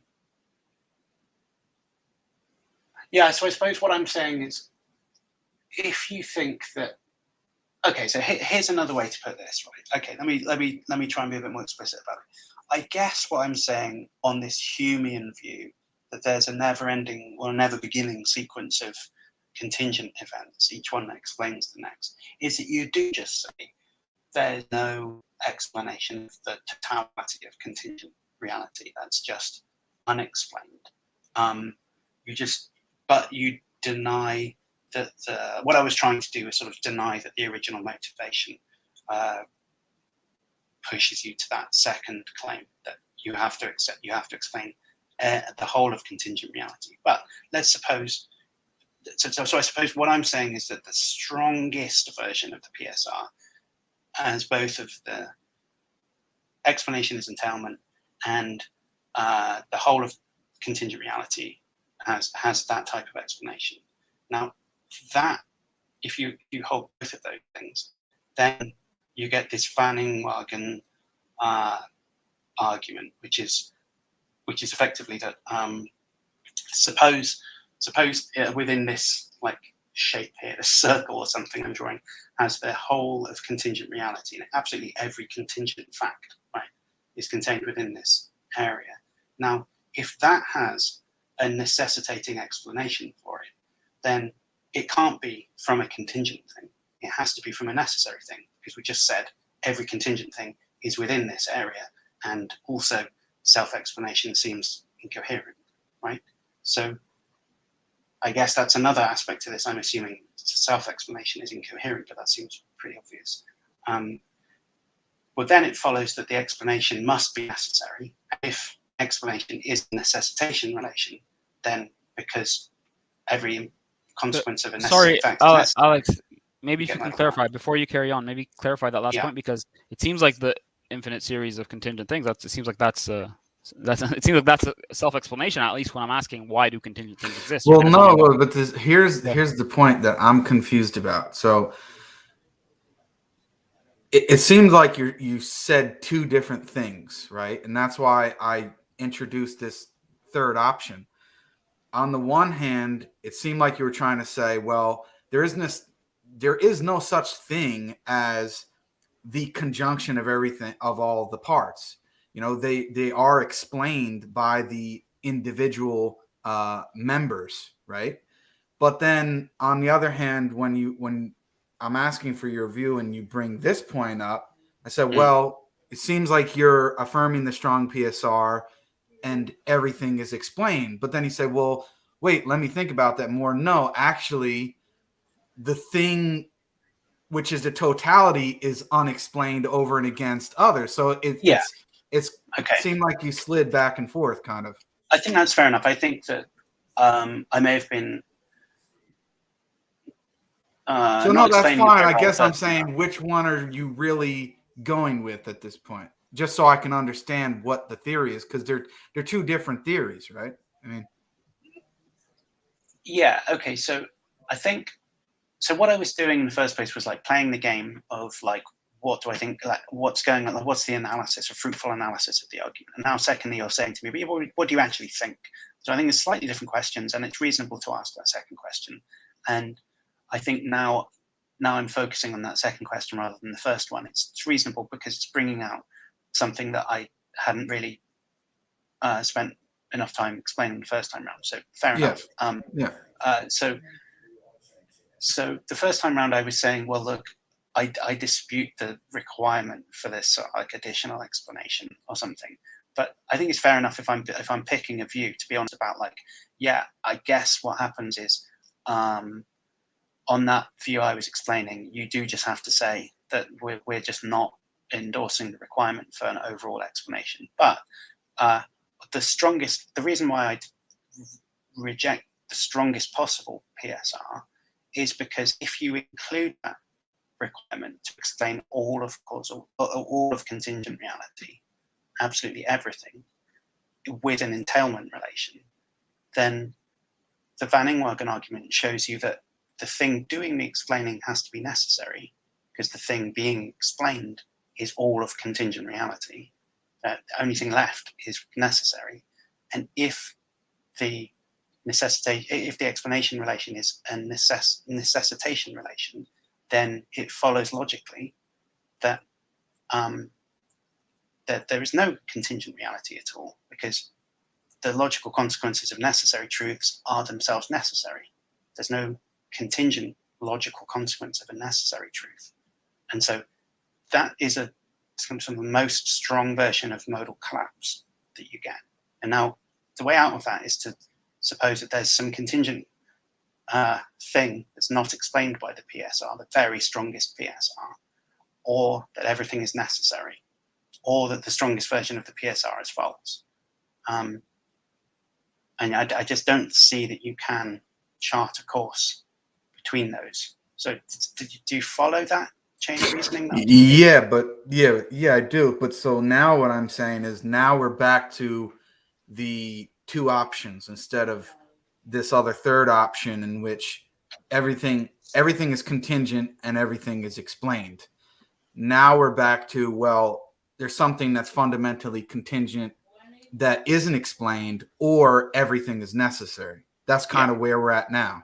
That's so. But then I go back to my original question: what sort of explanatory principle are you dealing with? Because if you're at that point, if you're not accepting because you're saying, well, if I have those two options, the one of everything being necessary just seems more absurd than the other option. Yeah. So it seems like you're leaning more towards that one, which then would entail a rejection of the strong PSR, which then goes back to my original question: what explanatory principle would you be operating with?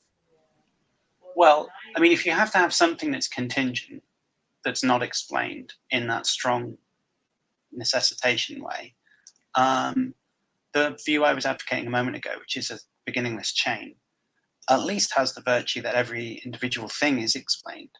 If we have to have something that's not explained, it's really just, I mean, like I said, I can offer you something as a commiseration. You can't have a proper explanation of the whole of contingent reality, but what you can have is the conjunction of all of the contingent things. So in a way, you do explain everything. Right? It's not like something's popping into existence out of nothing, right? Some brute contingency that just starts a new chain or something, which arguably is what happens on the libertarian view anyway. So at least I'm saying everything has a kind of proper, strong explanation. If you want that, if you like that type of thing, here's a view for you, right? It's just the way you escape the modal collapse is the whole of contingent reality, that whole sequence doesn't itself have a necessitating explanation. If it did, then actually you'd have modal collapse again. So you have to, something has to give to avoid modal collapse. You can embrace a weaker necessitation relation, so not the strong PSR, or you can say something contingent exists that's not explained by that. You could pick a specific contingent proposition and just say that that's not explained, but it explains everything else. Or you could do the thing that I was saying, which is no individual contingent proposition is unexplained, but the entire chain is, in a sense, unexplained. But I give you an offering on that view, which is a conjunction of all of the individual explanations. It seems to me it's a pretty good deal. Gets you like the best balance of all of those considerations. Yeah, but then it seems that there are two things that I don't think the theory really deals with. I mean, the old famous question of why is there something rather than nothing? It doesn't explain why things exist rather than nothing at all. and it also doesn't explain why the actual world rather than another possible world.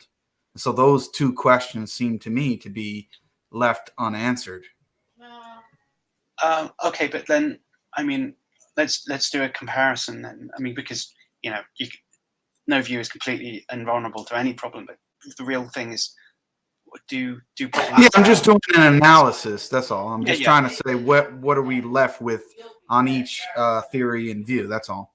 I get it. So, but what I'm saying is, are those considerations are better explained on your theory than mine, for instance? And if they're equal on both theories, then they don't help us tell between the theories, right? Like, you know, arguably, no theory explains away solipsism completely, but that doesn't, you know, solipsism's doesn't help tell which theory is true, right? Because it affects every theory the same way. So it's just, you know, it's a problem for everybody. So if this was a problem for both of us, then, you know, so what, right?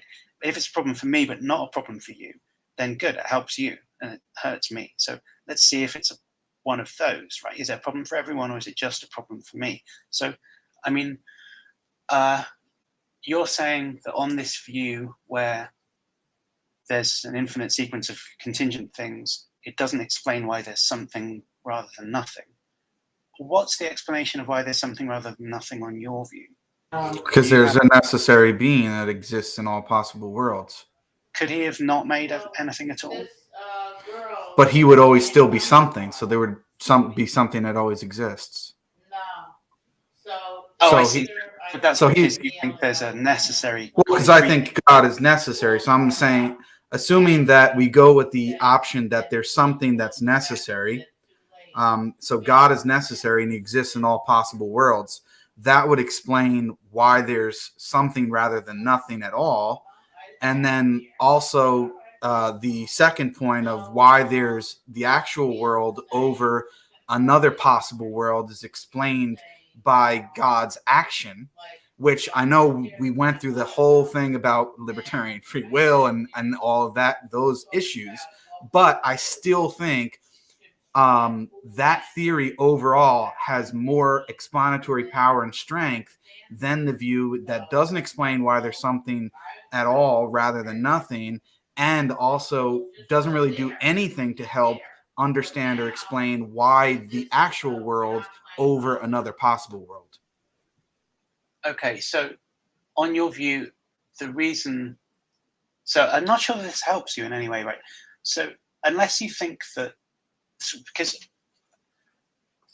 I think necessary truths don't have any explanation, right? Like, why is 1 + 1 = 2? There's no explanation, not in the terms that we were talking about a moment ago, where like you state the prior condition that necessitates that thing coming about. Like, why did I have coffee rather than tea, or why did this ball roll down the hill or something, right? Like, what we're doing when we give that type of explanation is we're stating prior conditions that necessitate the thing we're trying to explain, right? But if I talk about a necessary truth, then because they're independent of any conditions obtaining, that you can't give a condition that necessitates it, right? It's necessary even if that thing didn't happen for everything, right? Now, maybe there's a concrete thing that exists necessarily. Now, I don't think so, but it's your hypothesis, so let's run with it and see what happens. If necessary truths don't have any explanations, then nothing explains why that thing exists. And you were telling me that this is a part of your theory, which is better than mine, specifically on the question of why something exists rather than nothing.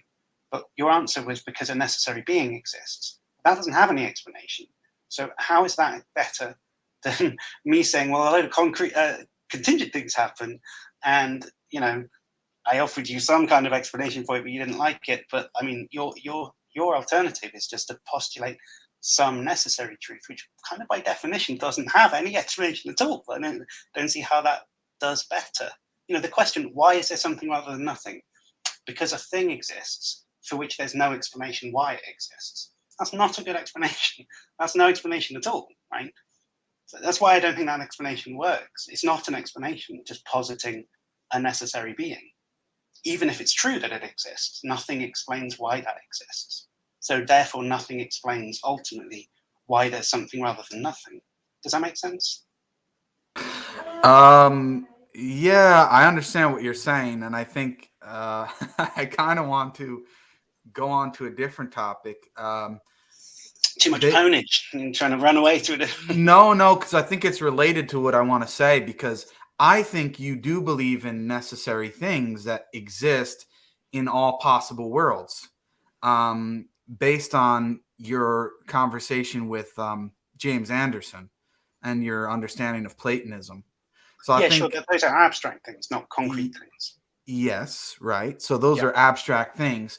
So do you think it's possible for those abstract things to exist apart from the actual world or any other concrete existence? I think, yeah, the existence of abstract things is independent of the existence of any concrete things. Yeah. Right. So then in that case, there's a possible world in which only abstract necessary things exist and no concrete, nothing concrete exists. Yeah. Okay. Sure. I mean, Okay. I'm playing the game a bit. An Aristotelian. Well, I'm just wondering. It's just I mean, yeah. On an Aristotelian view, where there's no beginning to time, every possible world overlaps with the actual world. So, I mean, unless the actual world at no point contains any concrete things, then there isn't a possible world where at no point is there a concrete thing. Like if there's some concrete thing at some point in the actual world, then it's not possible. There's an entirely empty world, no concrete things in it. But so then that's my point, is then that means that something concrete is necessary. I mean, it follows that if there's something concrete, then it's necessary that there's something concrete. That's true. It doesn't follow. It doesn't. I don't have to hold that there is, but yeah, I think that's right. On the Aristotelian view, that's right. That there couldn't be an empty world unless the actual world is an empty world. Right, but then if that's the case, then now you have something necessary that's concrete, and now we go all the way back to step one, in which your theory is now radically different. No. You have something concrete. I don't have that there's a necessary concrete thing, but I think it's necessary that there's something concrete. But each of those things could be contingent. It's just that there couldn't be no concrete things, right? But it doesn't mean there is one concrete thing that's necessary. It just means not individual, but concrete thing exists. Yeah, but the genus, I'm saying. So when like we're talking first thing or something, what do you mean by the genus? Meaning or do you mean the type? Yeah, the category of concrete.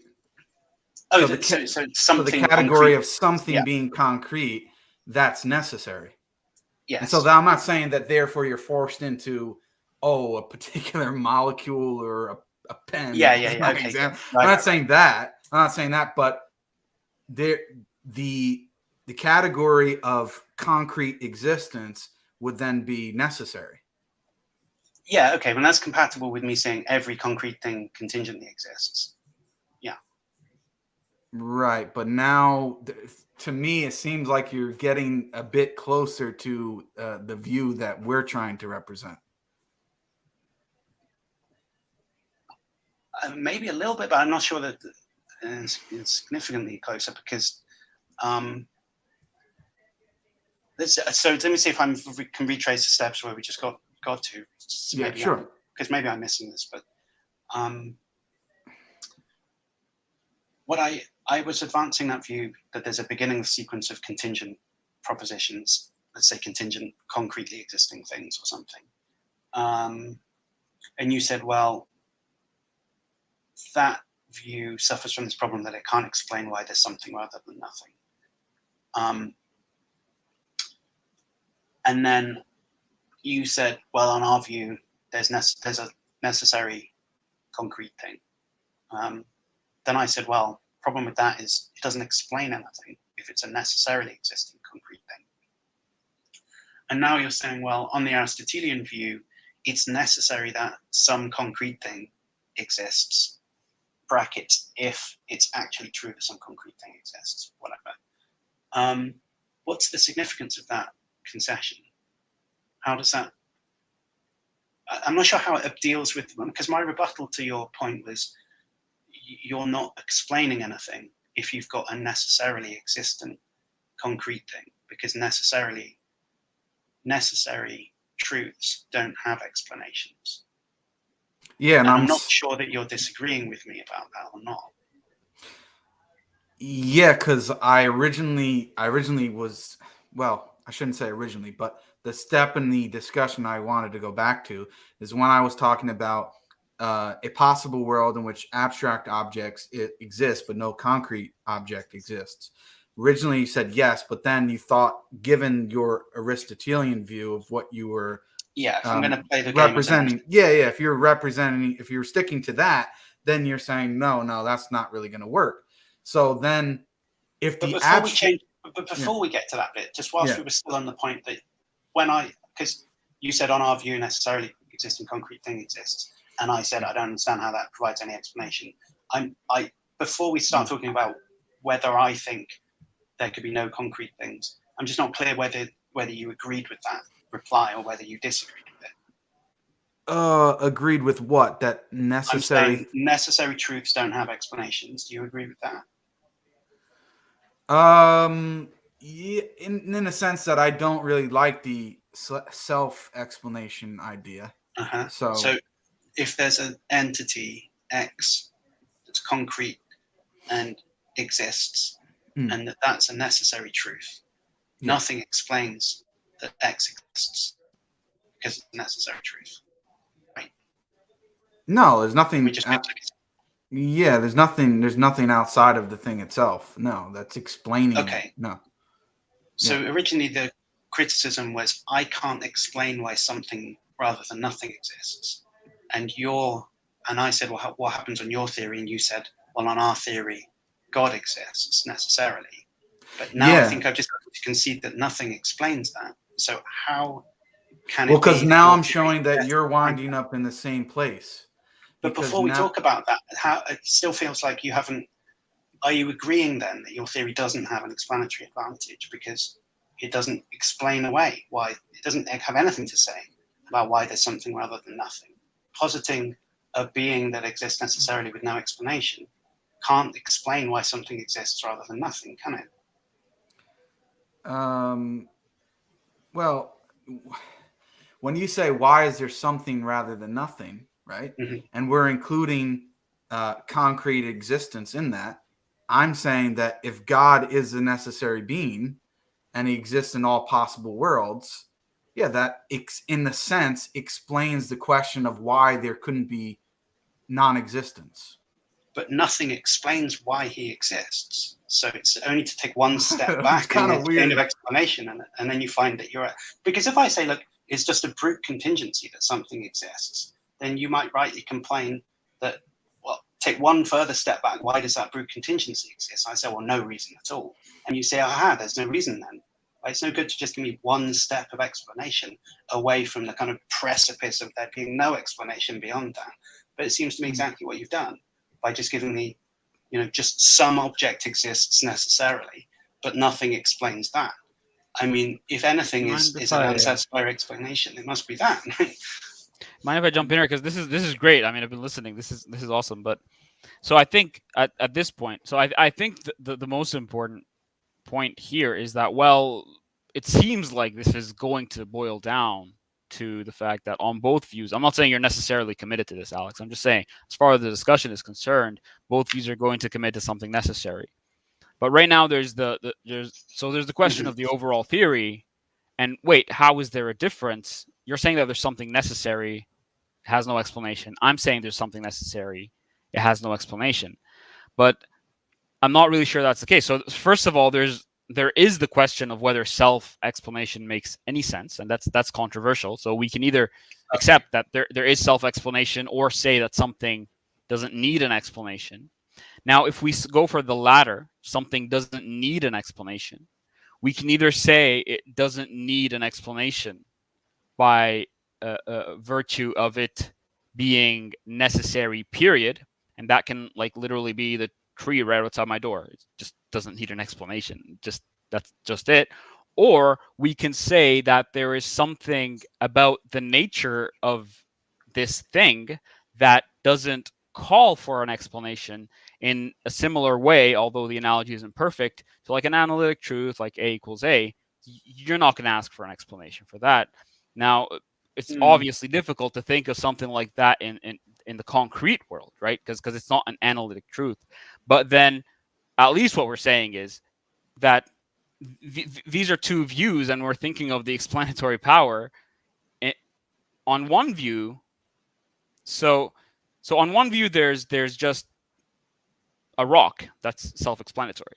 On the other view, we're saying no, it's something that's self-explanatory or something that doesn't require explanation. But in order for it to be that, it's not that nature. It's not a rock. It's something that is in a different category than these things around us, that, you know, the natural world that does call for an explanation. So it might be a bit tricky, like in the sense that, well, we look at a theory from the outside. Okay, well, it explains it. That one explains it. Fine, we're good. It's a stalemate. But then, I mean, in a sense, you could say that about like a solipsist versus an external world realist. Well, I mean, he explains everything. I mean, yeah. But look, if what you're saying is, on our theistic theory, the difference is we've got a thing, God, whose nature gives it just to be quick about it, the get out of jail free card. I don't mean anything offensive about it. It's not any accusation of deception or anything like that. But like, the reason why this is different from the other things is its nature. If I press further on that, isn't it really just that its nature is that it exists necessarily? I mean, and then now what we're talking about is just, actually, it's just not a contingent proposition. I mean, I'm okay with necessary propositions not having explanations. So like, that's fine. It's just that if all you mean by its nature being special is that it's a necessarily existing thing, then I just don't see how that progresses dialectic anywhere. Because if what we're saying is the reason why there's something rather than nothing is because something exists necessarily, then you can't be an advantage in terms of explanation, because aren't we just agreeing that necessary things don't have explanation? So positing another necessary thing can't help you in terms of explanation, because it's just Yeah, well, it doesn't have an explanation. I guess we are agreeing to that. Hold on a second, Abdurrahman. Yeah. I think if we're agreeing on that, we've made progress, as far as I'm concerned, in the conversation, because I don't think we necessarily, and no pun intended, started there. I don't think we started there, so I think we've made progress in the conversation. That's just that's how nice. I look at it. I like that idea. Yeah. I think that is true, and that's why it's a great discussion. But then I would disagree that. So I would think, first By the of way, all, guys, we've been going for like 3 hours. We're gonna finish up. Honestly, I think we need to set like a 20-minute cap on it. Okay. I really got to go soon. Yes, 20 minutes is good. So what I want to say is that I'm not sure we mean the same thing by no explanation. That's first of all. I mean, so there might be a discussion to have there, but because again, so you could say the same. If I say that A equals A has no explanation, and you know the grass is green has no explanation, well, we might mean the same thing by that. But then if I'm saying the grass is green has no explanation, you're gonna give me this look that it's not gonna be like, hey, we're both saying the same thing, period. And grass is green is contingent, presumably.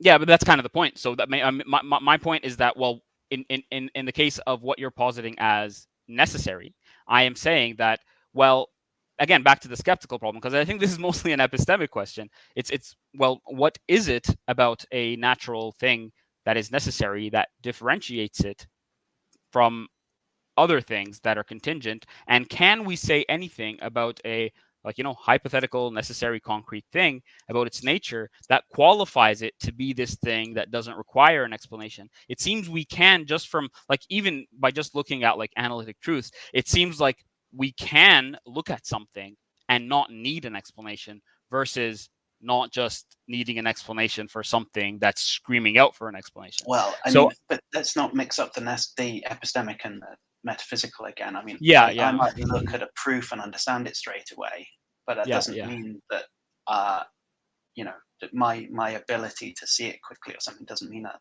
it doesn't have a further explanation, or it doesn't need a further explanation. I mean, I don't know whether you're trying to disagree with this, but contingent things need explanations. necessary things don't. I mean, in that sense, and what I mean by explanation is strong PSR sense of like an entailment and something that necessitates it. You know, I mean, like, that's not the view I hold to, but I mean, so I don't think it needs to be an entailment relation. But I guess on certain accounts you can, like, so I guess it just depends on how you hash out the entailment, the sufficient but non-necessitating explanation. But I guess so. The point, so you are right. I might have been confusing the epistemic and the metaphysical question. But then the reason for that is because I think we can look at the nature of the necessary concrete thing in different ways. So there is the, like, in the sense of like its nature, as in, so you have like what divine simplicists say, which we wouldn't commit to, right? So the idea that the nature is identical to, I don't think that makes much sense. I think there's some plausibility to some ideas within divine simplicity conception, but then there's going to be the other aspect that you described. So there's just like I mean, I guess the logical truth of it, in the sense like that part of its nature is to be a necessary existent, and that's not going to tell us anything about anything else. But so I guess there are two aspects to it. So Proust, in his new cosmological argument, he says, I mean, in the very beginning, he says that he talks about there's something that we want to prove, that there's something that is like necessity, and its necessity can be shown through an ontological argument, even if we're not up for to proposing it, in the sense that there is an ontological account for its necessity that explains its necessary nature. But from my point of view, at this point, it makes sense to bring the discussion to that stage too. Of course, we're not going to go there in 20 minutes, but then and talk about stuff like what Rasmussen and Kuhn's talk about in terms of the no arbitrary limitation or unboundedness. And I don't think we can really separate. So there might be an overlap between the epistemic and the metaphysical question, but then I think it is relevant in the sense that if we are asking, there is a dispute and we're asking, well, what is it that qualifies something to have necessary existence seems to be a huge deal. I mean, it doesn't seem to be, something that we're going to experience in our everyday life. And I mean, I guess there's a strong intuition about that. So, and that discussion can be had. So we can have questions about, what is it that makes this thing, apart from the fact that it's necessary, what is it that makes this thing not require an explanation? And it seems to me that if you're talking about brute contingency or a necessary natural thing, it seems like there's not going to be an account of that. It just seems like it's like, well, there's a first thing that explains everything else. Fine, I agree with that. Now, are we going to say anything else? I don't think so. I don't think we can in the natural explanation. So I guess that's where I'm seeing this, where we've reached here. Well, I think so it sounds to me like what you're trying to say is so I was saying previously that the relevant distinction between what has an explanation and what doesn't is what's necessary and what's contingent. It sounds to me like what you're saying is that it's actually something like what's natural and what's supernatural or something. Because even if I said, let's, for argument's sake, posit some natural but necessarily existing, say, concrete object, like a rock or whatever, you're going to say, even though it's true that it necessarily exists, still, it's implausible to suppose that it doesn't have an explanation, right? Is that right? Yeah, but I think this is where the discussion goes to, like, so the whole thing about like necessary in itself and necessary through another, because I mean, you're right in the sense that, well, if a rock exists in every possible world, well, that just makes it necessary. But I guess I mean, I'm talking about necessary in terms of like fundamentality, and I don't want to make it causal in the sense that I don't want to confuse arguments. But then I guess, well, you could say, so assume God exists in every possible world, and in every possible world, God, creates something, let's say the same thing. He's like, necessarily he creates it. Well, then that thing is necessary. But I think is a distinction between being necessary yourself and necessary through another. I wouldn't want the concrete world to be necessary, so I would want to avoid that kind of modal collapse. But then I think there is really a difference. So like James Anderson, for example, if he thinks that mathematical truths and logical truths are necessary, clearly he grounds them in a more fundamental thing. But that doesn't mean they're not both necessary. But I guess it's just about the specific, what the crucial aspect of necessity we're talking about here. Yeah, I mean, look, this is why it's helpful to be clear about exactly all of the things that we mean. I mean, so when I'm saying that something is necessary, basically, I mean, so maybe you can respond to him, because it seems like this is the confusion. So he's saying, Abdul, the existence of the rock depends on God, which makes it contingent, not necessary. So this is where I think part of the confusion comes. I agree it's dependent, but I guess in modal terms, it's just if it exists in every possible world, in modal terms it's necessary. But am I going to commit to the idea that it's not dependent? It can be necessary and dependent. So I guess that's what we would mean by necessary through another. Maybe that's actually what we're looking for in terms of a ultimate explanation. We're not just looking for something that's merely necessary in the modal sense, but a concrete foundation that basically is independent. Because if it wasn't independent, then back to square one. So I guess that's the point. Independence versus dependence. I guess that sounds different than what I think we were talking about a moment ago, because I think we're just talking about a different subject now. That's true. Previously, what we're talking about is some humdrum contingent fact, like me having coffee or something, right? Now, that contingent fact about me having coffee, well, before it takes place, it's contingent, right? It's both future and contingent. And then it might, and at some point it becomes present, right? It's no longer future, but it might be, and on this Aristotelian view, everything that's present is necessary as well, because it's too late to do anything about it, right? I am having coffee now. It's too late to not have had coffee this morning or something. 5 minutes before I drink the coffee, I can still throw it, I can pour it down the drain or something. It's still contingent. So things that are contingent are future, but not everything that's future is contingent. And even me having coffee might still be future and necessary before it becomes present, right? Like some sequence of events. It's falling out of the cup and into my mouth, and there's some couple of seconds, half a second, fraction of a second where nothing can stop me from drinking. I'm going to drink. It's too late for anything to intervene to stop it from happening. Mm-hmm. So I think that really, really rigorously, what we mean by sufficient reason is the point at which something transfers from being contingent to being future contingent to being future necessary. Like what happens that makes something inevitable, right? But because that's the necessitating condition. That's the thing that takes place. It changes its modal status from contingent to necessary. Now, and that seems very, very intuitive to be what a sufficient condition is, right, in temporal modal terms. But if that's what it is, then all necessary truths, like truths of mathematics or eternal truths about beings that exist and stuff, there is no point in time where they ever get necessitated. They don't. That never happens. They never start off contingent and then become necessary.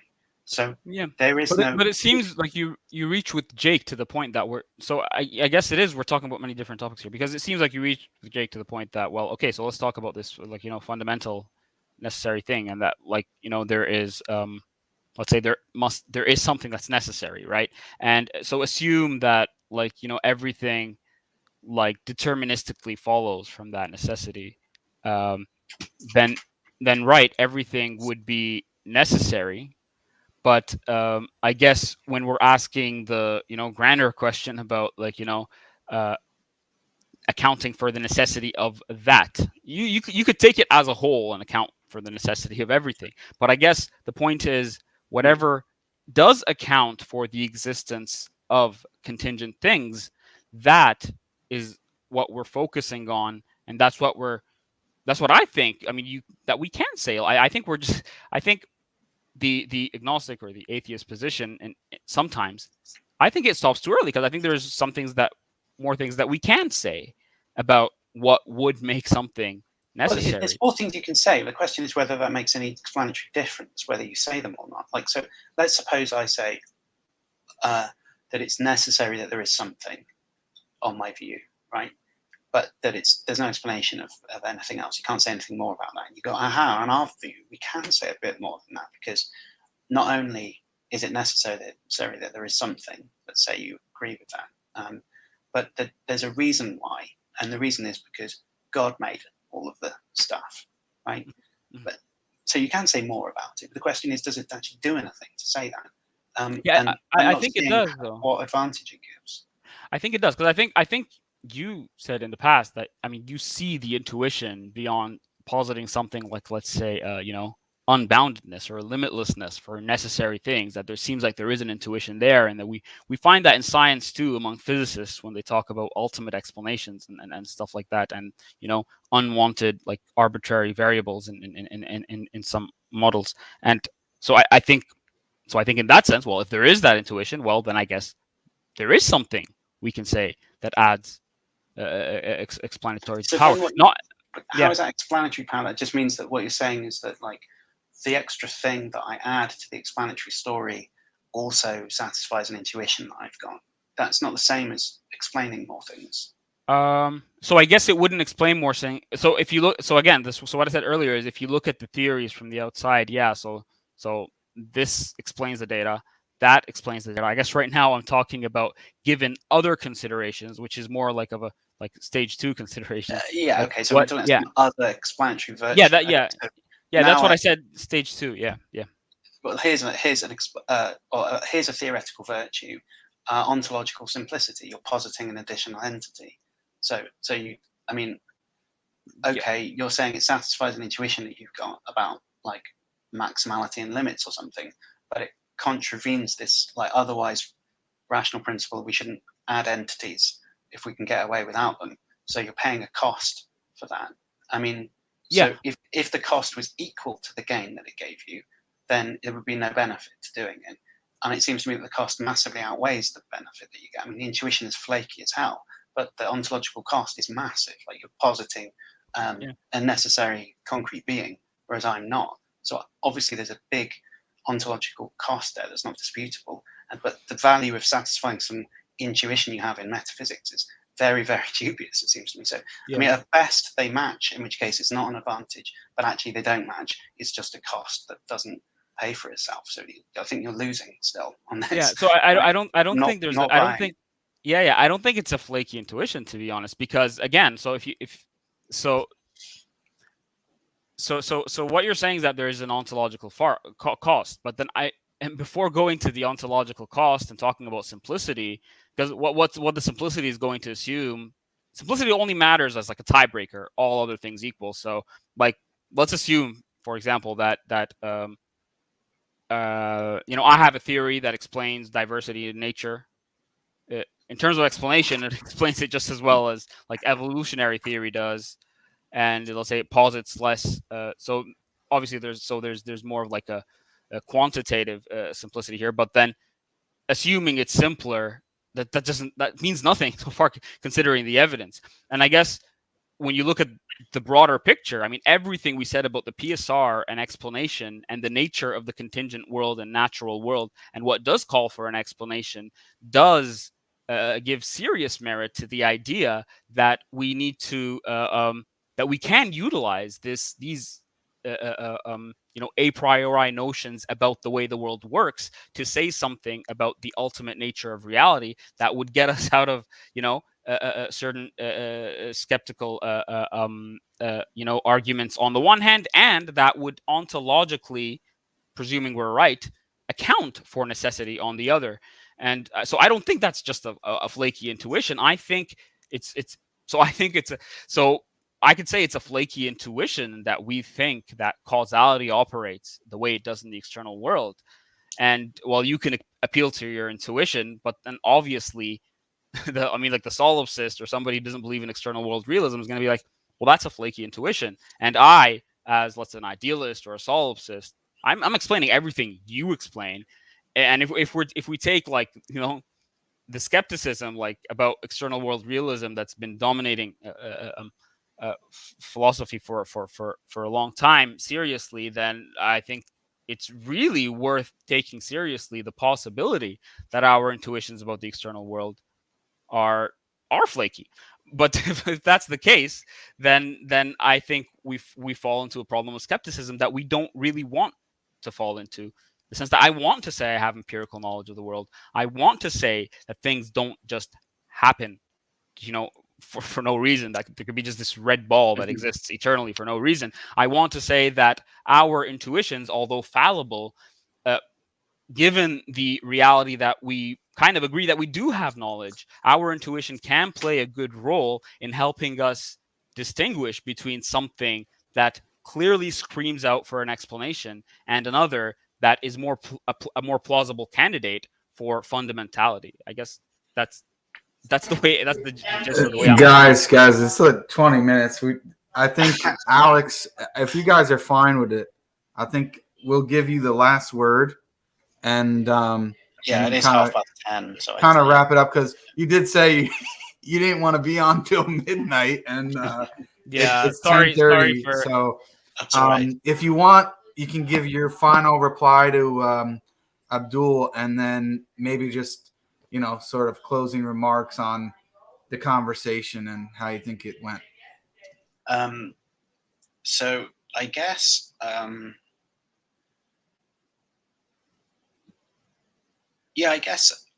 I think with I'm still not really seeing. So I guess my position is something like this: that I still don't really see what the benefit is. So picking the option that I was playing around with was, you have a beginning of sequence of events, each of which is contingent, and everything contingent needs an explanation. At least every individual contingent thing needs an explanation. We play around with strong PSR, but we avoid modal collapse because we suppose that the whole contingent series doesn't have any individual explanation. It just has the conjunction of each individual part as its explanation. And it seems to be a pretty good balance of things. I mean, if you want to preserve as many things as you can out of these, you've got explanations for each individual contingent thing. I didn't really see the benefit that was to be got from positing a necessary being in the first place. I mean, on its face, it seems like it either does something contingent, or it does something necessary. In either case, we're back to square one, really. I mean, I'm not sure what difference it makes. But then we've been talking a lot about this personal cause stuff. But then again, I don't think that that's very clear. It's not clear to me how that helps. I still think that in those cases, I can ask why the agent did A rather than B, and things like because I did or whatever just sound to me like no explanation at all. So I'm still puzzling, right? Why I should buy that type of answer. I'm just not seeing how it makes much difference. So I think generously it's a draw, frankly, between these two views. It's not like I think necessarily there is an infinite chain of contingent things. I just don't see how there's a decisive consideration that tells in favor of the alternative than that. So I think it's just kind of a stalemate there. I think it's been a really fun conversation. I'm really glad that we had this. It's been really fun. You guys are both cool. I think your show is cool. You guys treat these things really well. You normally have good, insightful things to say, and you're really like respectful and polite and intelligent. So I think that it's been a pleasure to talk to you guys. So I guess my closing remark is like, thank you very much. Thanks a lot. I mean, the pleasure is ours. I personally have a lot of respect for you, and I follow your work, and I think the same about you. You engage with the arguments respectfully. You take them seriously, unlike a lot of people we see out there. So I respect that, and I think it always really is going to be a stalemate in the sense of like convincing one another. But I guess what some of the benefits of these discussions that, well, maybe a lot of what you said, like, you know, I can take home and like reconsider some stuff, and you could do the same. And really, for the neutral observer, if that kind of person exists, they can also get something out of this. So I really appreciate you coming on, and maybe we can talk. I mean, I guess I'll send you a message about the whole libertarian choice thing, because I think there's a lot to say there as well, and I forgot to say it about something that's clearly can account for this problem in the beginning. But yeah, we can definitely talk again. Really appreciate you coming on. Sorry for taking all that time, and yeah, we'll talk soon. Jake, your final words, and then close it up. Yeah, I'm actually on the admin account now, so I can close it out. But I just wanted to show a comment from Roger, who has been here 3.5 hours, and I've seen him commenting throughout, and he said, "This was so good, guys. Though we disagree about God's existence, Thought Adventure podcast. This was a great show." So I agree. I think that it was great, insightful. I think I learned a lot about Alex's views on some of these things, and I think that some genuine progress was made in the discussion, and I really enjoyed it. So I want to thank Alex for coming and joining us for this discussion. And people in the chat are saying maybe we need a part 2. So that's definitely on the table from our side in the future. Maybe we'll have another discussion. And yeah, with that being said, I'm going to close it out, guys. I'll hit the outro. I want to thank everybody for watching. And until next time, Assalamu alaikum wa rahmatullahi wa barakatuh. Peace, everyone.